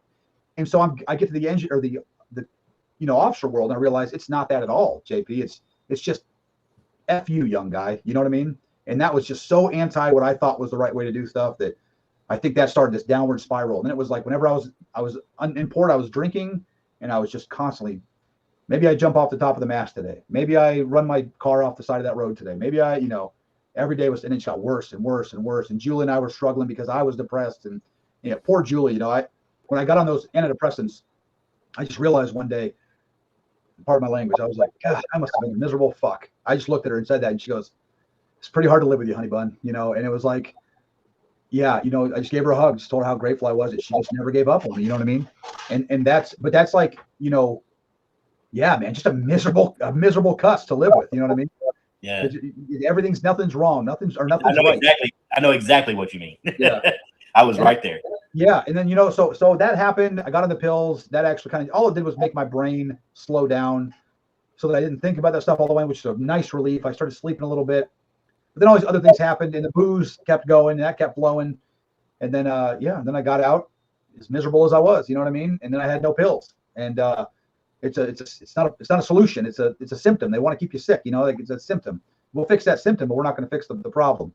And, I had like 3 or 4 doctors in a year and a half. They just kept on getting overwhelmed and they'd leave, So after that, man, as I said, I started smoking marijuana and then using it topically to help deal with the depression and really start to bear in on what the problem is in my life. And then I had a pretty big breakdown. I was, just this last January, man, last December, we took the RV down to Coronado with the kids, and it was great. I just love it, man. My kids are with me. I got my kiddo sitting here, my little kiddo sitting here, and the girls are talking, and my wife, and it's a fantastic thing. The people I just love most in this world are right here with me, with the exception of Amethyst, because she's an old part now. She don't care about her old man no more. No, but you know how that feels. No, she loves me, but she couldn't go. And then we stopped to visit my mom, and my mom, I just saw her, and she's just now this little frail old lady, you know what I mean? But boy, you see her, and it's just this massive hug, and nothing but love and nothing but kind, and just, I just love you, Scotty. And, this little tiny, I think she's 98 pounds, 5'2", on oxygen, just hobbling around. I love you, and it kind of made me realize how many lies I've been told and how much I missed from when I was taken away from that as a child. And I missed that family, and I missed this love from that family. And then I was driving home, and I was having issues with an Army Corps job and all this love on this end and anger on this end. And I told Julie, I just lost my shit again. But it was like a mental breakdown. And Julie's like really worried about me. And then all of a sudden, kind of just came out of it, and I still struggle with that stuff. But then it was just been like, Scott, you need to figure out why your brain operates the way it does. Like, you need to start asking yourself really hard questions, because I'm always a believer to be as introspective as possible, down to an ass. Be very painful when you start to understand yourself. But then this was when I was like, you need to really understand the anthropology of how your brain works and how your mind works and how your body's supposed to work. And it's just been 5 months now, and it started to kind of come to light to me at 43 years old. Like, God, this is just, there's all these things you can do in life. And I remember I was just smoked out one day, maybe like 5 months ago. And I go inside. I love to get smoked out and then sit inside. And my daughter, Kaylee will know, so we'll just sit there and we'll have these awesome conversations. And she'll ask me a million questions about what's your favorite food. And I'll go, that's a great question, Kaylee. Let's break that down. And we'll get on the whiteboard and draw down favorite breakfast. Oh, Kaylee. Oh, my biscuits and gravy are good, but let's talk about French toast, And we'll have these conversations that go on for hours, and she just loves it. And I was sitting there, my daughter was like, Dad, I don't know what to do when I get out of high school. And it just hit me. I said, buddy, you can do anything you want to do. And that encouragement, I realized, it wasn't not there when I was a kid, but it wasn't pointed to me like that. Like, dude, you can accomplish anything you want to do. There is no rules to this life. Society says don't kill people. But if you want to go kill somebody, go kill somebody. You can do it. I mean, you're going to pay for it. There's going to be a problem at the end, right? But my point is, there's no real rules. It's crazy that we're allowed to go around this world and do whatever we want, JP. We're doing a freaking podcast. There ain't no rules against doing a podcast, talking online. You know what I'm saying? Oh, yes, there are. That's your point. Yeah, let me know deplatforming, but there's nothing wrong with you recording this conversation. That's and, right. That's right. And there may be repercussions.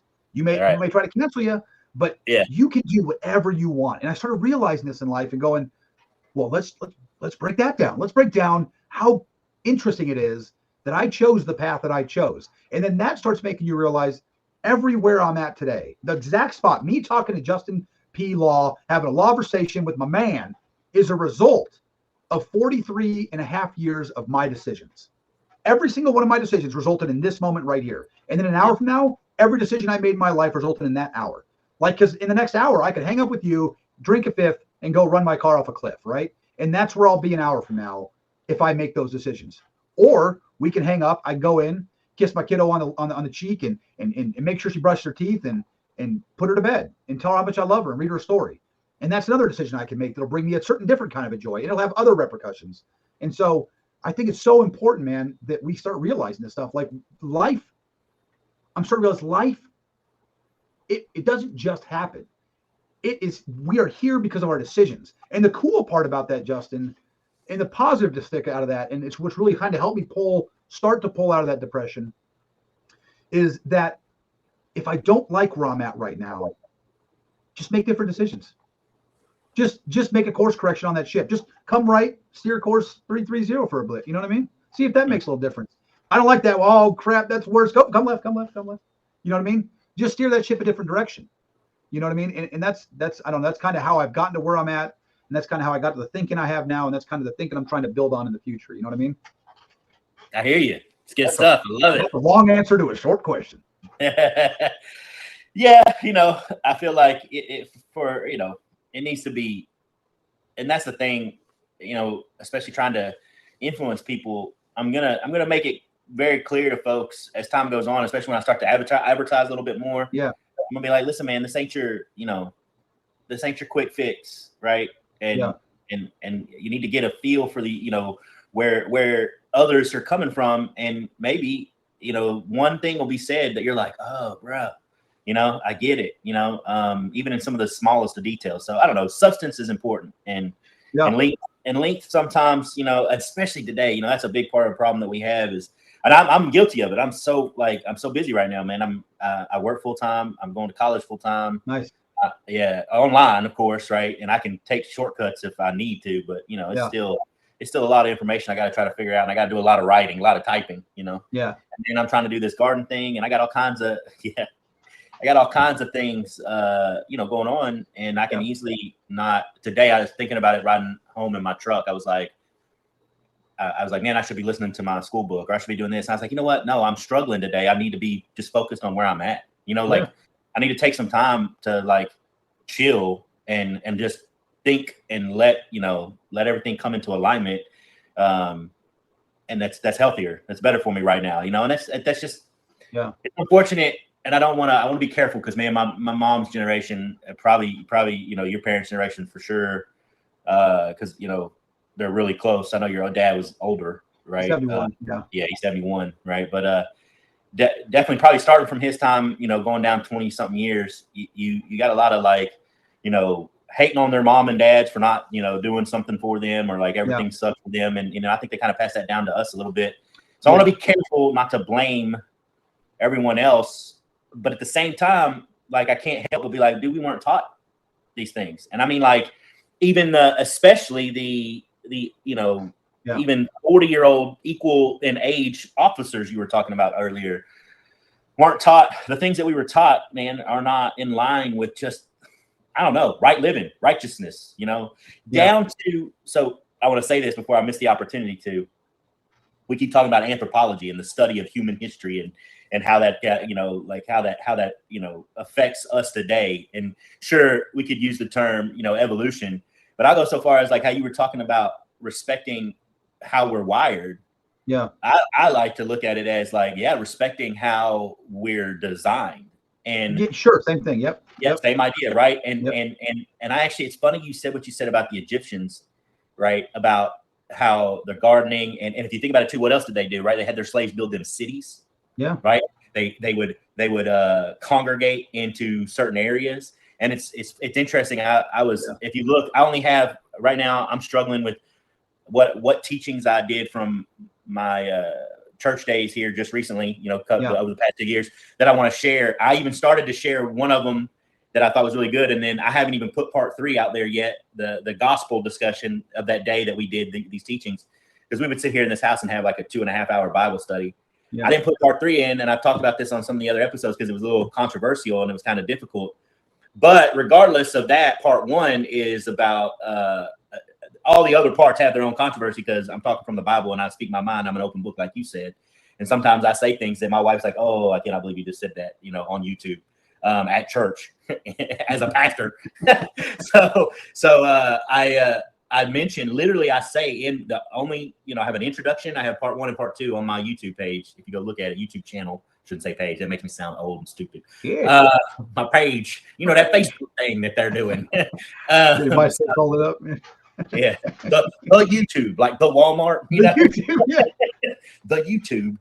No, but anyways, one of the teachings is starting out in Exodus, and it's starting out Exodus chapter 1 and chapter 2, and it's talking about, and I'm talking about Moses, of course, right? Yeah. And like who he is and stuff. And there's a point where I'm talking about them throwing the babies or killing the babies, right? And I say throwing in the Nile. That's a Prince of Egypt reference, but the Bible just says that they killed everybody 2 years and younger, and they sent soldiers out to do it.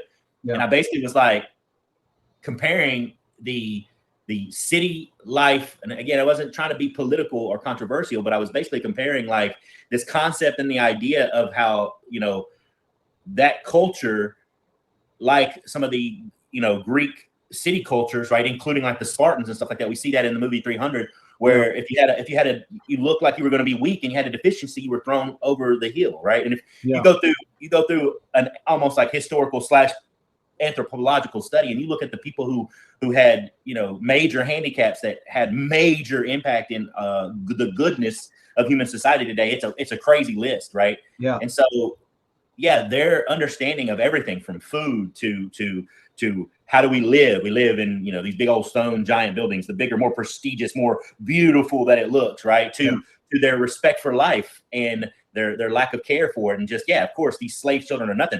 And the funny thing I said was they killed their own children, guaranteed. Their Egyptian culture, just like the Spartan culture, just like the Mayans, the Incas, the Druids, but even some of the most like philosophically discussed groups of people. Well, there's historical evidence to prove that like the Chinese were doing it.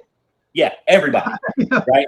And that was so it wasn't even about just what they were doing to Moses and to his people and like why he had to be sent down the river in a basket. It was just natural to them. It was normal. And I was like, think about that, compare that to today's society. And I'm like saying, I'm not even talking about abortion. I'm talking about like what kind of people, right? And what kind of attitudes and mindsets do you find in this kind of a world, the Egyptian fancy, let me build, let me see what else I can conquer and how cool I am and what I am. And let me invent things versus the simple life of just, hey bro, I'm living out in the desert, making it and living it. And I'm a happy dude like Jethro. We learn later on in the story of Exodus, like and taking care of his family and the Bedouin life and how much respect for life those kind of people had. And then the two kind of to add that on, sort of that agrarian lifestyle concept, right? Like that, like, whether it be, sure, you can still farm, but you're farming to make sure that, you're eating some decent, great and wonderful vegetables, right? Things that are healthy for you. You're getting herbs and things like that. And then, you're eating a whole lot of meat, and you're doing it in a small scale, and you're doing it to take care of yourself. And you're not at that point, you're letting life live. You're not worried about like, man, I got 10 kids. Yeah, I got 10 kids and I'm a rich dude because I do. You know what I'm saying? Like the smog isn't a thing, right? The level and the measure of which, you truly are living life the way it was supposed to be lived. And the more I feel like it's kind of, I don't want to say obvious, but I do believe there's a hint to getting into the wrong when you start looking at like, it ain't just the farming piece. I do agree with you. That's a big part of it, right? Like not doing for yourself is a huge part of it too. Yeah. But when you start talking about like that culture of like, how fancy can I be? How modern can I be? Yeah. I think just naturally, if it's funny, here we are, we're talking about this. This is something we used to talk about back in the day. Remember, we were always talking about how we were going to get our compound and we were going to all live together. Dude, I've been along those lines. I've really, and that how we were designed, how we were hardwired. It comes down to this, dude, is that food, shelter, and procreation. Everything on top of that is opulence. And it's okay to be opulent, right? I mean, dude, listen, I drive a nice car. My wife drives a nice car. I got a beautiful RV. I got a freaking $1 million home. House, bro. It costs a whole lot of money. A whole lot of money. Breaking the bank. It takes me a lot to get this thing moving every month. But guess what? I struggle with it, right? Because part of me is I got an awesome shop here. I got laser engravers over here. I got lasers out there. I got CNCs and every cool tool. I got a $4,000 freaking vinyl cutter behind me just because. And I'm telling you, I love it. But it's opulence. It's not necessary. I can go and I have to remind myself all the time, right? Now I use this to help pay the bills, so it's a little bit more of a tool than it is an opulent. But the reality is, a lot of what I have is just not necessary. I just like it. It makes me feel good. Mm-hmm. But the problem is, the Bible talks about this, right? It's not. No one says loving, or no one says money's the root of all evil. Was it John or Jesus who said the love of money is the root of all evil, and the love of opulence, the love of stuff. You know what I mean? Take money and replace it with everything that isn't food, shelter, and procreation. And that's the problem, is that it turns you. It's because it's an idol, in the sense that either it's an idol taking you away from the Yahweh, right, which is what you're saying, but also it's an idol that takes you away from your purpose, spending time with your family, right. Working on finding out where your food comes from. A foundational, to your idea of opulence, it's the foundational purpose of your life. Like, and if that's not straight, then, and I mean, even Paul wrote specifically instructions when he was talking about who should be a bishop or who should be a leader in a church. He basically said, look, if they don't have their own household in order, what in the world can they do for the house of God, for anybody else, right? And that verse has always stuck with me, and it's been, and even recently it's caused me a little bit of pain, because I'm like my house, I got crazy kids, They're gonna be listening to me like, who are you talking about, me? No, but for real, like that idea is like, this is first, and this is what you take care of. And again, I'm with you too. I'm not talking about, when I say modern, I'm not saying like, I'm not talking Amish. You know what I'm saying? I'm not even saying we couldn't have like really cool, awesome stuff, right? Yeah. But it all should have, and in whatever society we're talking about, it should come from a place of that foundation of loving yours. And then when you maximize that out, loving others, and then because you know how to love someone like, and to love your neighbor as yourself, because now you know how to love yourself, right? And so, absolutely, and then and whatever comes out of that, it don't matter if it was flying cars, I wouldn't care. You know what I'm saying? Like, it's just, if it comes out of like conquest or image or where Egypt and everybody sees us, you know what I'm saying? Like, and we're influencing people. Well, what kind of influence are you having on people? You're making them copy this greed. You know what I'm saying? Like, you're making them, you're making them copy this false idea of reality that you create so that you can do what you want, type deal. And so, it really comes from a grassroots, grounded, like you said. And I want to say this for the people out there listening. When he says procreation, he doesn't just mean sex. He means taking those children and raising them and investing in them. I know exactly. That's exactly it. You're building the next generation. That's what we need to do. We're building a great. I tell my kids all the time, even the little one, you're going to be a leader. You're going to be a leader. You don't have a choice in the matter, because we're all going to be leaders. Someone's going to follow you. And the cool thing about that is you get the choice. Are you going to be a good leader, or are you going to be a bad leader? So that's what I'm talking about when I say procreation. I'm saying building the next generation of leaders. I got you. Build more leaders. Yeah, I'm just making sure everybody else. Man, we got to eat, shelter, and you know what? Well, I tell you. Listen, dude, I actually like the way I love the way you put it, though. So don't misunderstand my explanation. I dig the fact that you say it like that. Like, because I do believe that's what like being fruitful and multiplying means. It doesn't mean like take be good and then increase the good. Like that's really what it boils down to. And I totally agree with you there. Man, dude. I know. Where do we go next? So can I say one thing, because I wanted to touch on it? Is that you were talking about the baby boomer generation specifically, as far as they didn't know, because they got handed a kind of a raw deal. That is a whole nother show that I can just rail on that generation about. Yeah. But I will say this. This is one thing that through my thoughts I've understood about my dad, who I love dearly, right? And has loved me. I know for a fact that man loves the ever-living crap out of me. I don't doubt that one bit. There was times in my life where I was like, how could he do this? How could he have let that happen? How could he have made that decision? It's because he didn't love me, or he chose this person over me, or blah, blah. You know, you're trying to work all the stuff out in your head. Pardon me. But the reality is, I know that man loved me. I love my dad. I just absolutely adore my dad. But here's the thing, is I understood, and this is where that little ugly G word comes in, grace, right? What does grace mean? This is what being a father has taught me, right? Is that me showing my dad, like grace is not age dependent, right? Grace is understanding and putting yourself in the shoes of the person that made a decision that you don't agree with, and trying to give them essentially, I'm going to give you the benefit of the doubt. You made decisions under a circumstance, and you did it out of this or that in love. And no matter what the reasoning is, I'm still going to love you, right? And so when I look back and I think to my dad about why did my dad make that decision or that decision or that decision, you know what? I think my dad did the best he could in those. We're here where we're at because decisions we make throughout our life, and every one of those decisions, it sounds pretty obvious, is a choice. It's a choice you make to decide to go a path. You mull it in your head either for 0.1 milliseconds or 3 years, and then you make a choice to go a path, and then that path leads you to another path, and so on, and another choice and another decision.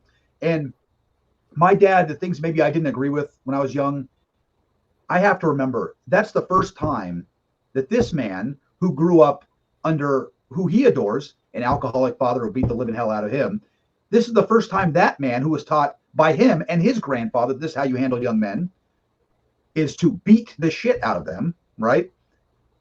That man was doing the best he could to not do the harshness his father did on him.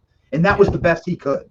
And I'm sure his father was the same for his grandfather. You know what I'm saying? And I think it's important to keep that in mind, because when I look at my kids, I've been harsh on them, and overly looked at them, and I'll catch myself looking at them like frustrated and realize, ooh, I remember my dad giving me that look of just anger and going, ooh, okay, I don't want to look at my daughter that way. Because as you know, as a dad of daughters, boy, that power dynamic is so big that you have to be incredibly careful on how you manage a situation or when they're I messed it up so bad. Oh, yeah, of course. But I'll bet you did better than your father and mother did. I know your father was doing about your mom, right? You tried to rectify mistakes that they were made when you were young.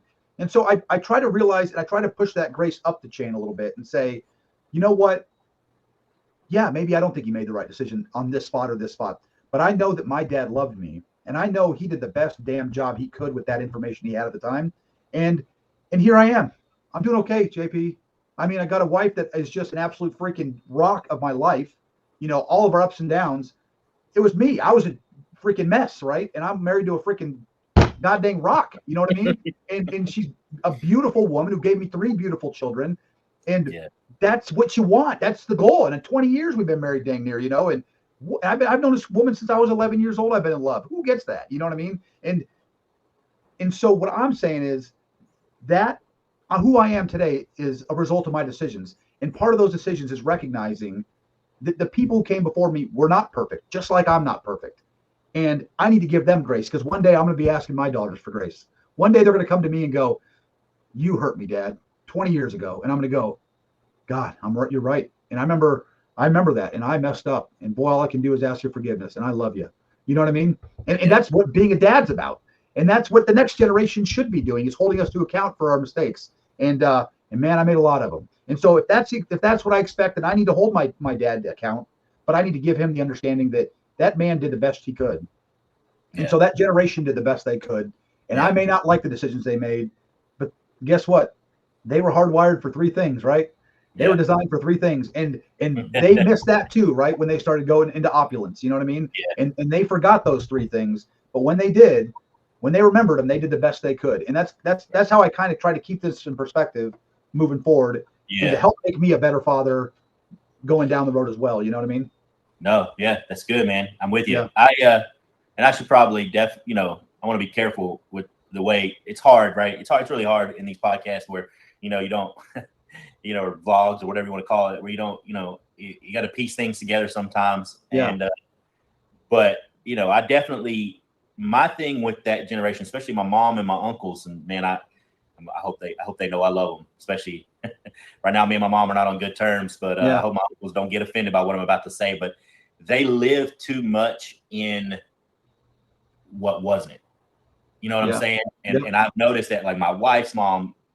Now, granted, my wife's mother is a little bit better about it, actually, in the sense that, she definitely does, and it definitely, I know it affects her in life. But I think she's just a part of that generation for some reason, man. Somebody wasn't there telling them, look, like, recognize it. Yep, it sucks. Yeah, it was bad. Don't live in it. Like if you live, and I'm telling you, man, like, to this day, they their decisions, the way they think, what they believe. Like, I'm just like, guys, like, it's kind of like you said. At some point, somebody needs to tell them that it's their choices, not their parents' choices. They're now living. They've been living on their own choices for a long time. Like, dude, and I guess, I'm definitely, I'm quick to be the person who says, look, I don't want to be looking at somebody's, splinter while I got a big old log. And when it's funny, man, you watch any of the YouTube channel videos, just about, I'd say probably on an average 1.5, every other video and a half, I'm basically saying,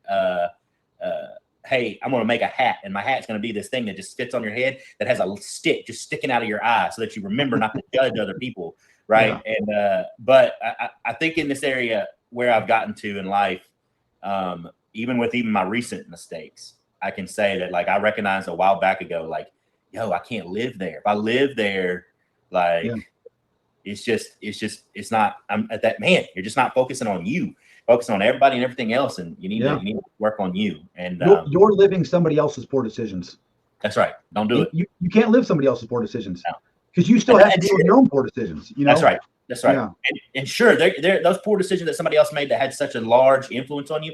It's kind of like you said, right? It's good to go back and untwine that, like, why do I do what I do and how I think. Yeah. And yes, you can say, like, yep, the reason I do that is I got that from generations of stuff, right? Like, I'm not trying to say don't identify it, but definitely don't live in it. Don't try to, like, especially don't use it as an excuse, man.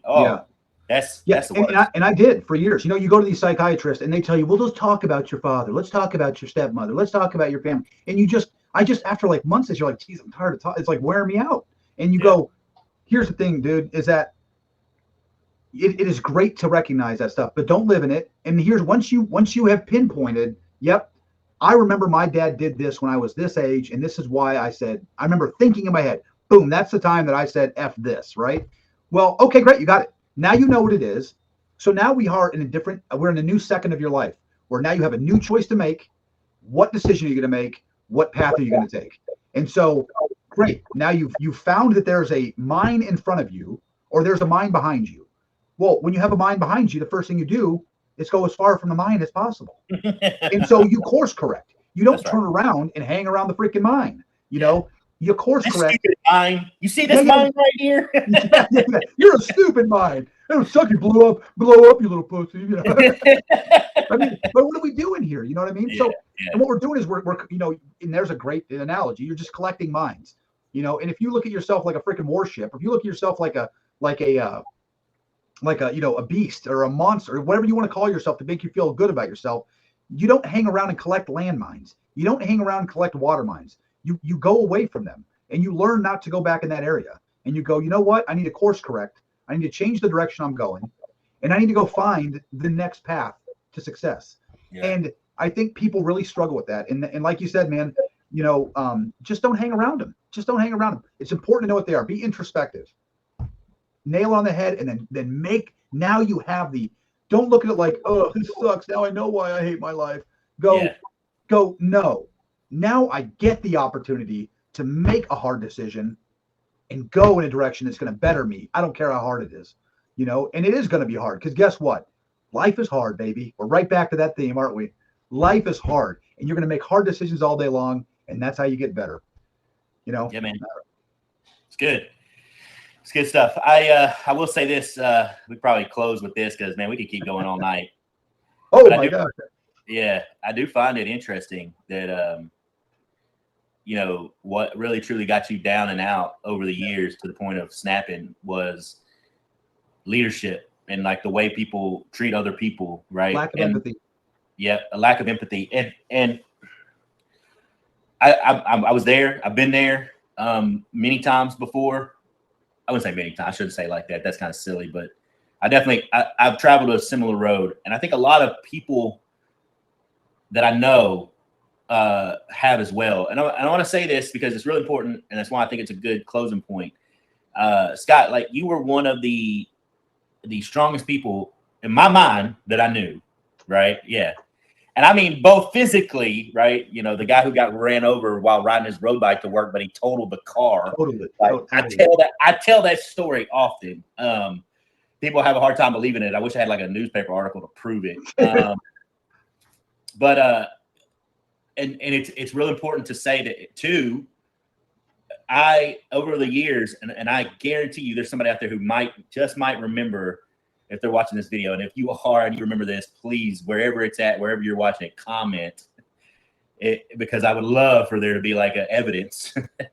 I definitely told people on a regular basis, like when I showed up to Section 4 and you were there, and you know what, thinking back on it now, I remember you were miserable. I do remember how miserable you were based off of what you had just gone through. You let me know, right? And because I think, and I'll be honest, like here, I'm gonna brag on myself for a minute. Like a lot of people have said in these episodes, and why I feel like I'm called to do this, and what sets people apart, right, including what sets me apart from other folks, is that I'm inviting. I'm an inviting person. Oh, for sure. And I think even the first time we talked and met, or like had serious conversations, you were willing to be like, yeah, my life sucks right now because of this stupid place. And I do recall that. And I do recall. And then I know we got into more detail as time went on about, the hate that, and the stupid viewpoint that sub guys had towards surface guys. That definitely, listen, I'll tell you what, as my prototype tour kept going, and definitely when I came back the second time, that stuff started to die off, by the way. Good. Just so you know, it was dumb. I do remember it being existing though, like it being a thing.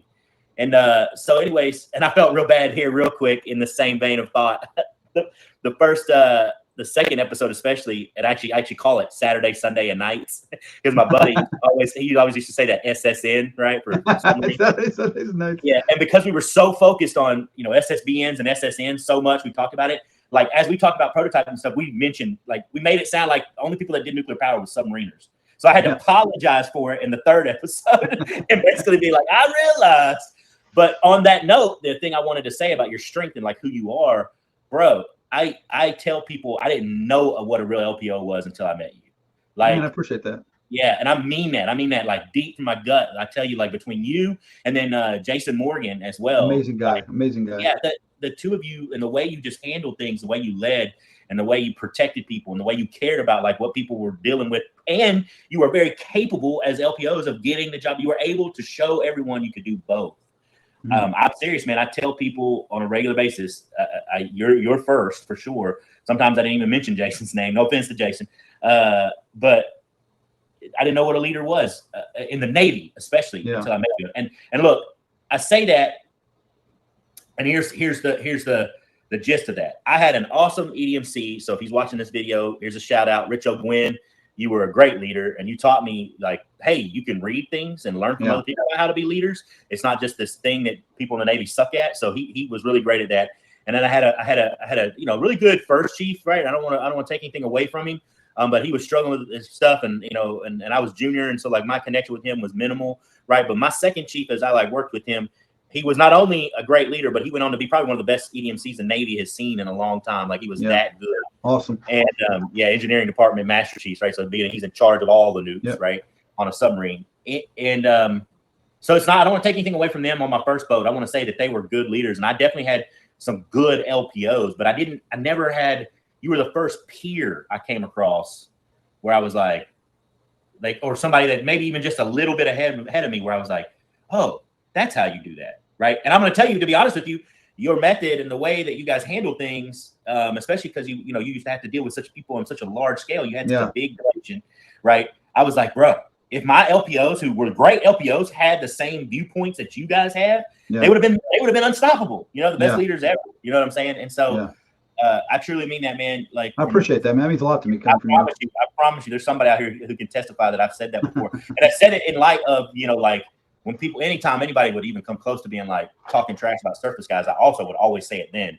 I didn't always have to say it then. It wasn't always the reason why I said it, but if somebody did say something about surface sailors and stuff, I'd be like, bro, the best sailors, Navy wise, are concerned. They were leaders and sailors, like good leaders and sailors. Yeah, certain guys, hands down. Yeah.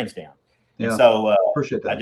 I want to give you that props, man. And so it's crazy to me. That's why I feel like we can finish with this, to think that it was leadership and poor leadership that caused you to break down, man, and to have some serious struggle. Yeah. Not that you didn't already have things from your past that you were dealing with, and things you needed to learn and things you need to go through. What really, when I've asked that question now 2 or 3 times, where I was trying to get you to tell me like what caused the depression, and to find out the thing that did it and all the details was every time you came across people who didn't care, and that they weren't leading to do something better or to better people. I think I can't remember where I have it. I have it somewhere, maybe even in my first video, where I basically said the whole point and purpose, and I'm gonna make this a big theme of what I'm doing, is to edify. And if you look at the definition for edify outside of Bible stuff, right, it literally means to basically help somebody know more and live a better life, right? Like, exactly.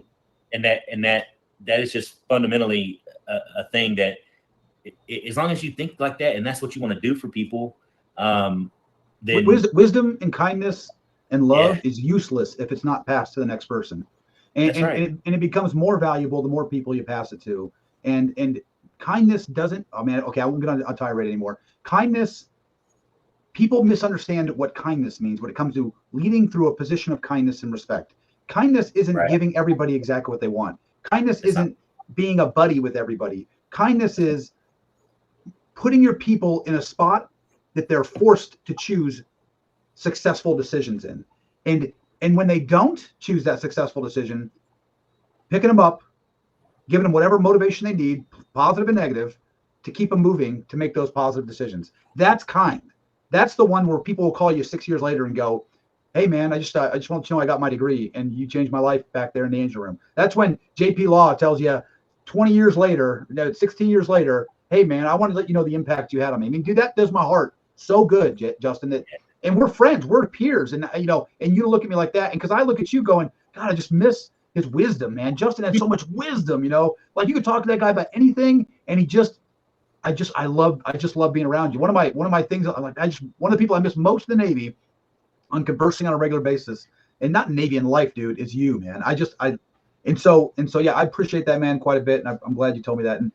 And like I said, I could do a whole nother podcast with you if you ever want to talk about my opinions on leadership alone. But listen, man, I've told some of the other guys too that this is definitely going to be a cyclic thing, and I don't mean like, I'm gonna go through the whole list of people I've done interviews with, but there's definitely folks, and I know that the way that this one went as well, that like it'll be good to do another episode with JP Law and Scott Kincaid for sure.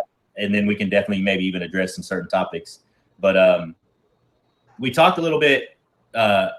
We talked all around this stuff, and I said in the beginning we were going to talk about transition. Were you relieved to be out of the Navy, or were you? Yes, but by the time I got out of the Navy, there's parts of me that say this. I have 2 opinions on this. One is, man, I love the Navy. I love being a sailor, man. I freaking loved being at sea. Everyone talk crap about me going. I love ships, man. I love being at sea. I love working on ships. I love having a cup of coffee in that shaving mug and just walking around the deck and making inappropriate jokes to sailors and keeping a mid-watch going, keeping that BM3, laughing so he stays awake at 2:00 in the morning and talking about his future. And man, I love being in the Navy. Yeah. I loved being a sailor in the Navy and on ships. That's what I loved.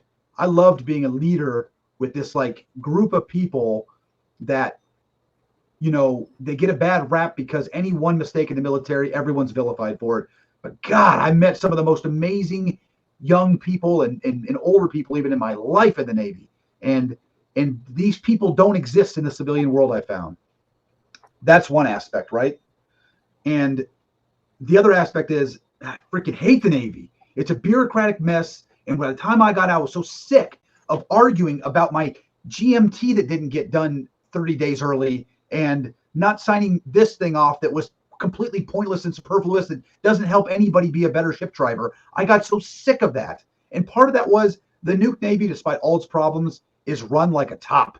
Man, their qualification is really on point. Their teaching is on point. Their schools are on point, and their standards are the highest. And so when you go away from that, you go, this place blows. You all are a bunch of children, and you don't know what you're doing. Let me help fix you. And that would drive me. And go to the public works world. It is a, I mean, the Wild West compared to a ship or, you know, a sub. Yeah. And so that to me is like it's a double-edged sword. I loved it and I hated it.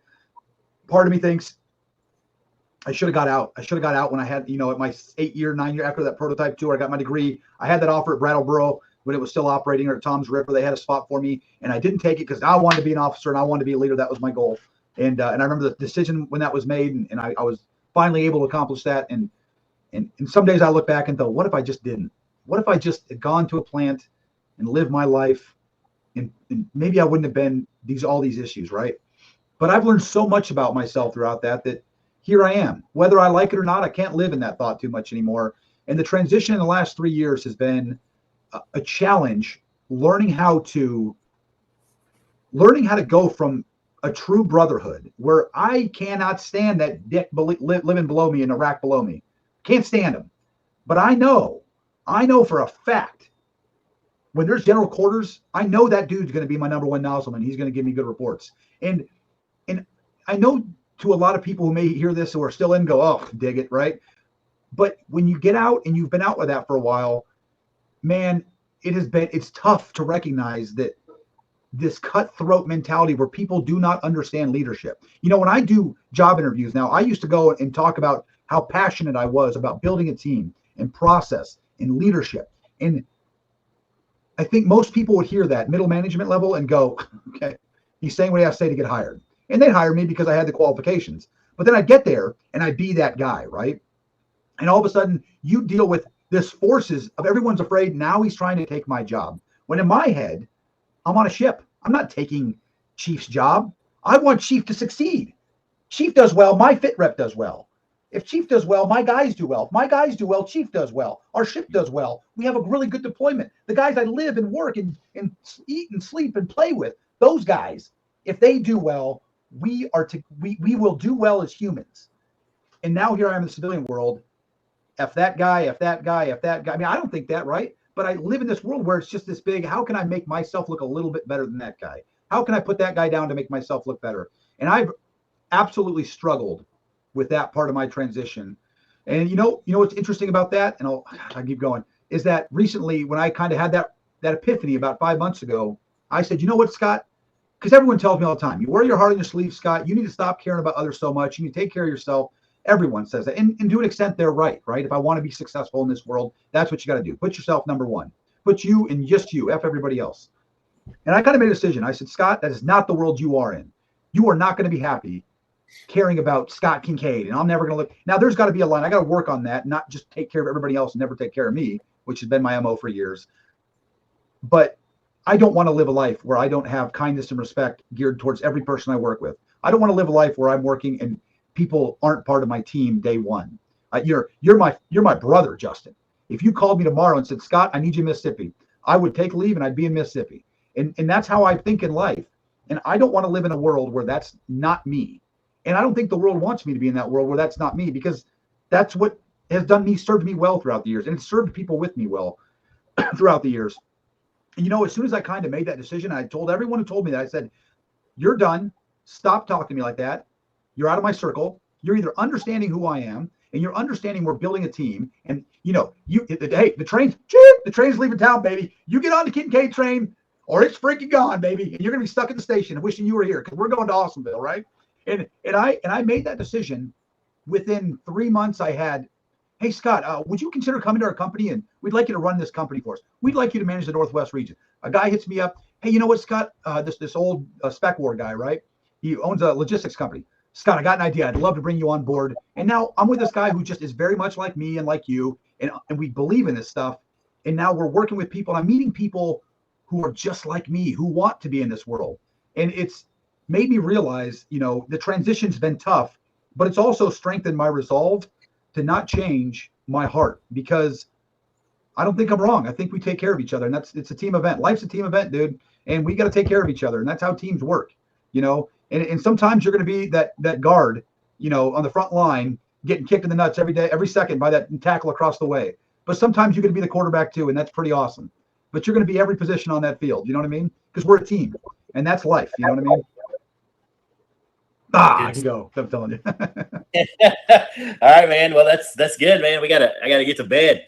Yeah. I gotta download this video because it's good stuff, man. And cool. Well, thanks for having me, dude. I really appreciate it. Oh, dude, it's awesome. I love talking to you again, man. Yeah, I want to get out to Mississippi. And, yes, man. Come on. And come visit. Yeah, I'll talk to Julie. We want to do a big trip here soon, and she's been wanting to go to Texas anyway and check it out. And we're kind of trying to get out of Washington. It's sometime in the next few years. It's just getting a little crazy up here, so we kind of want to get more like-minded people. Yep, I hear you. So anyway, cool. Do it. Keep in touch and let me know. Yes, sir. Okay, we'll talk to you later. Okay. You tell that beautiful bride of yours I love her. I will. She loves you too. All right. Later, man. Adios.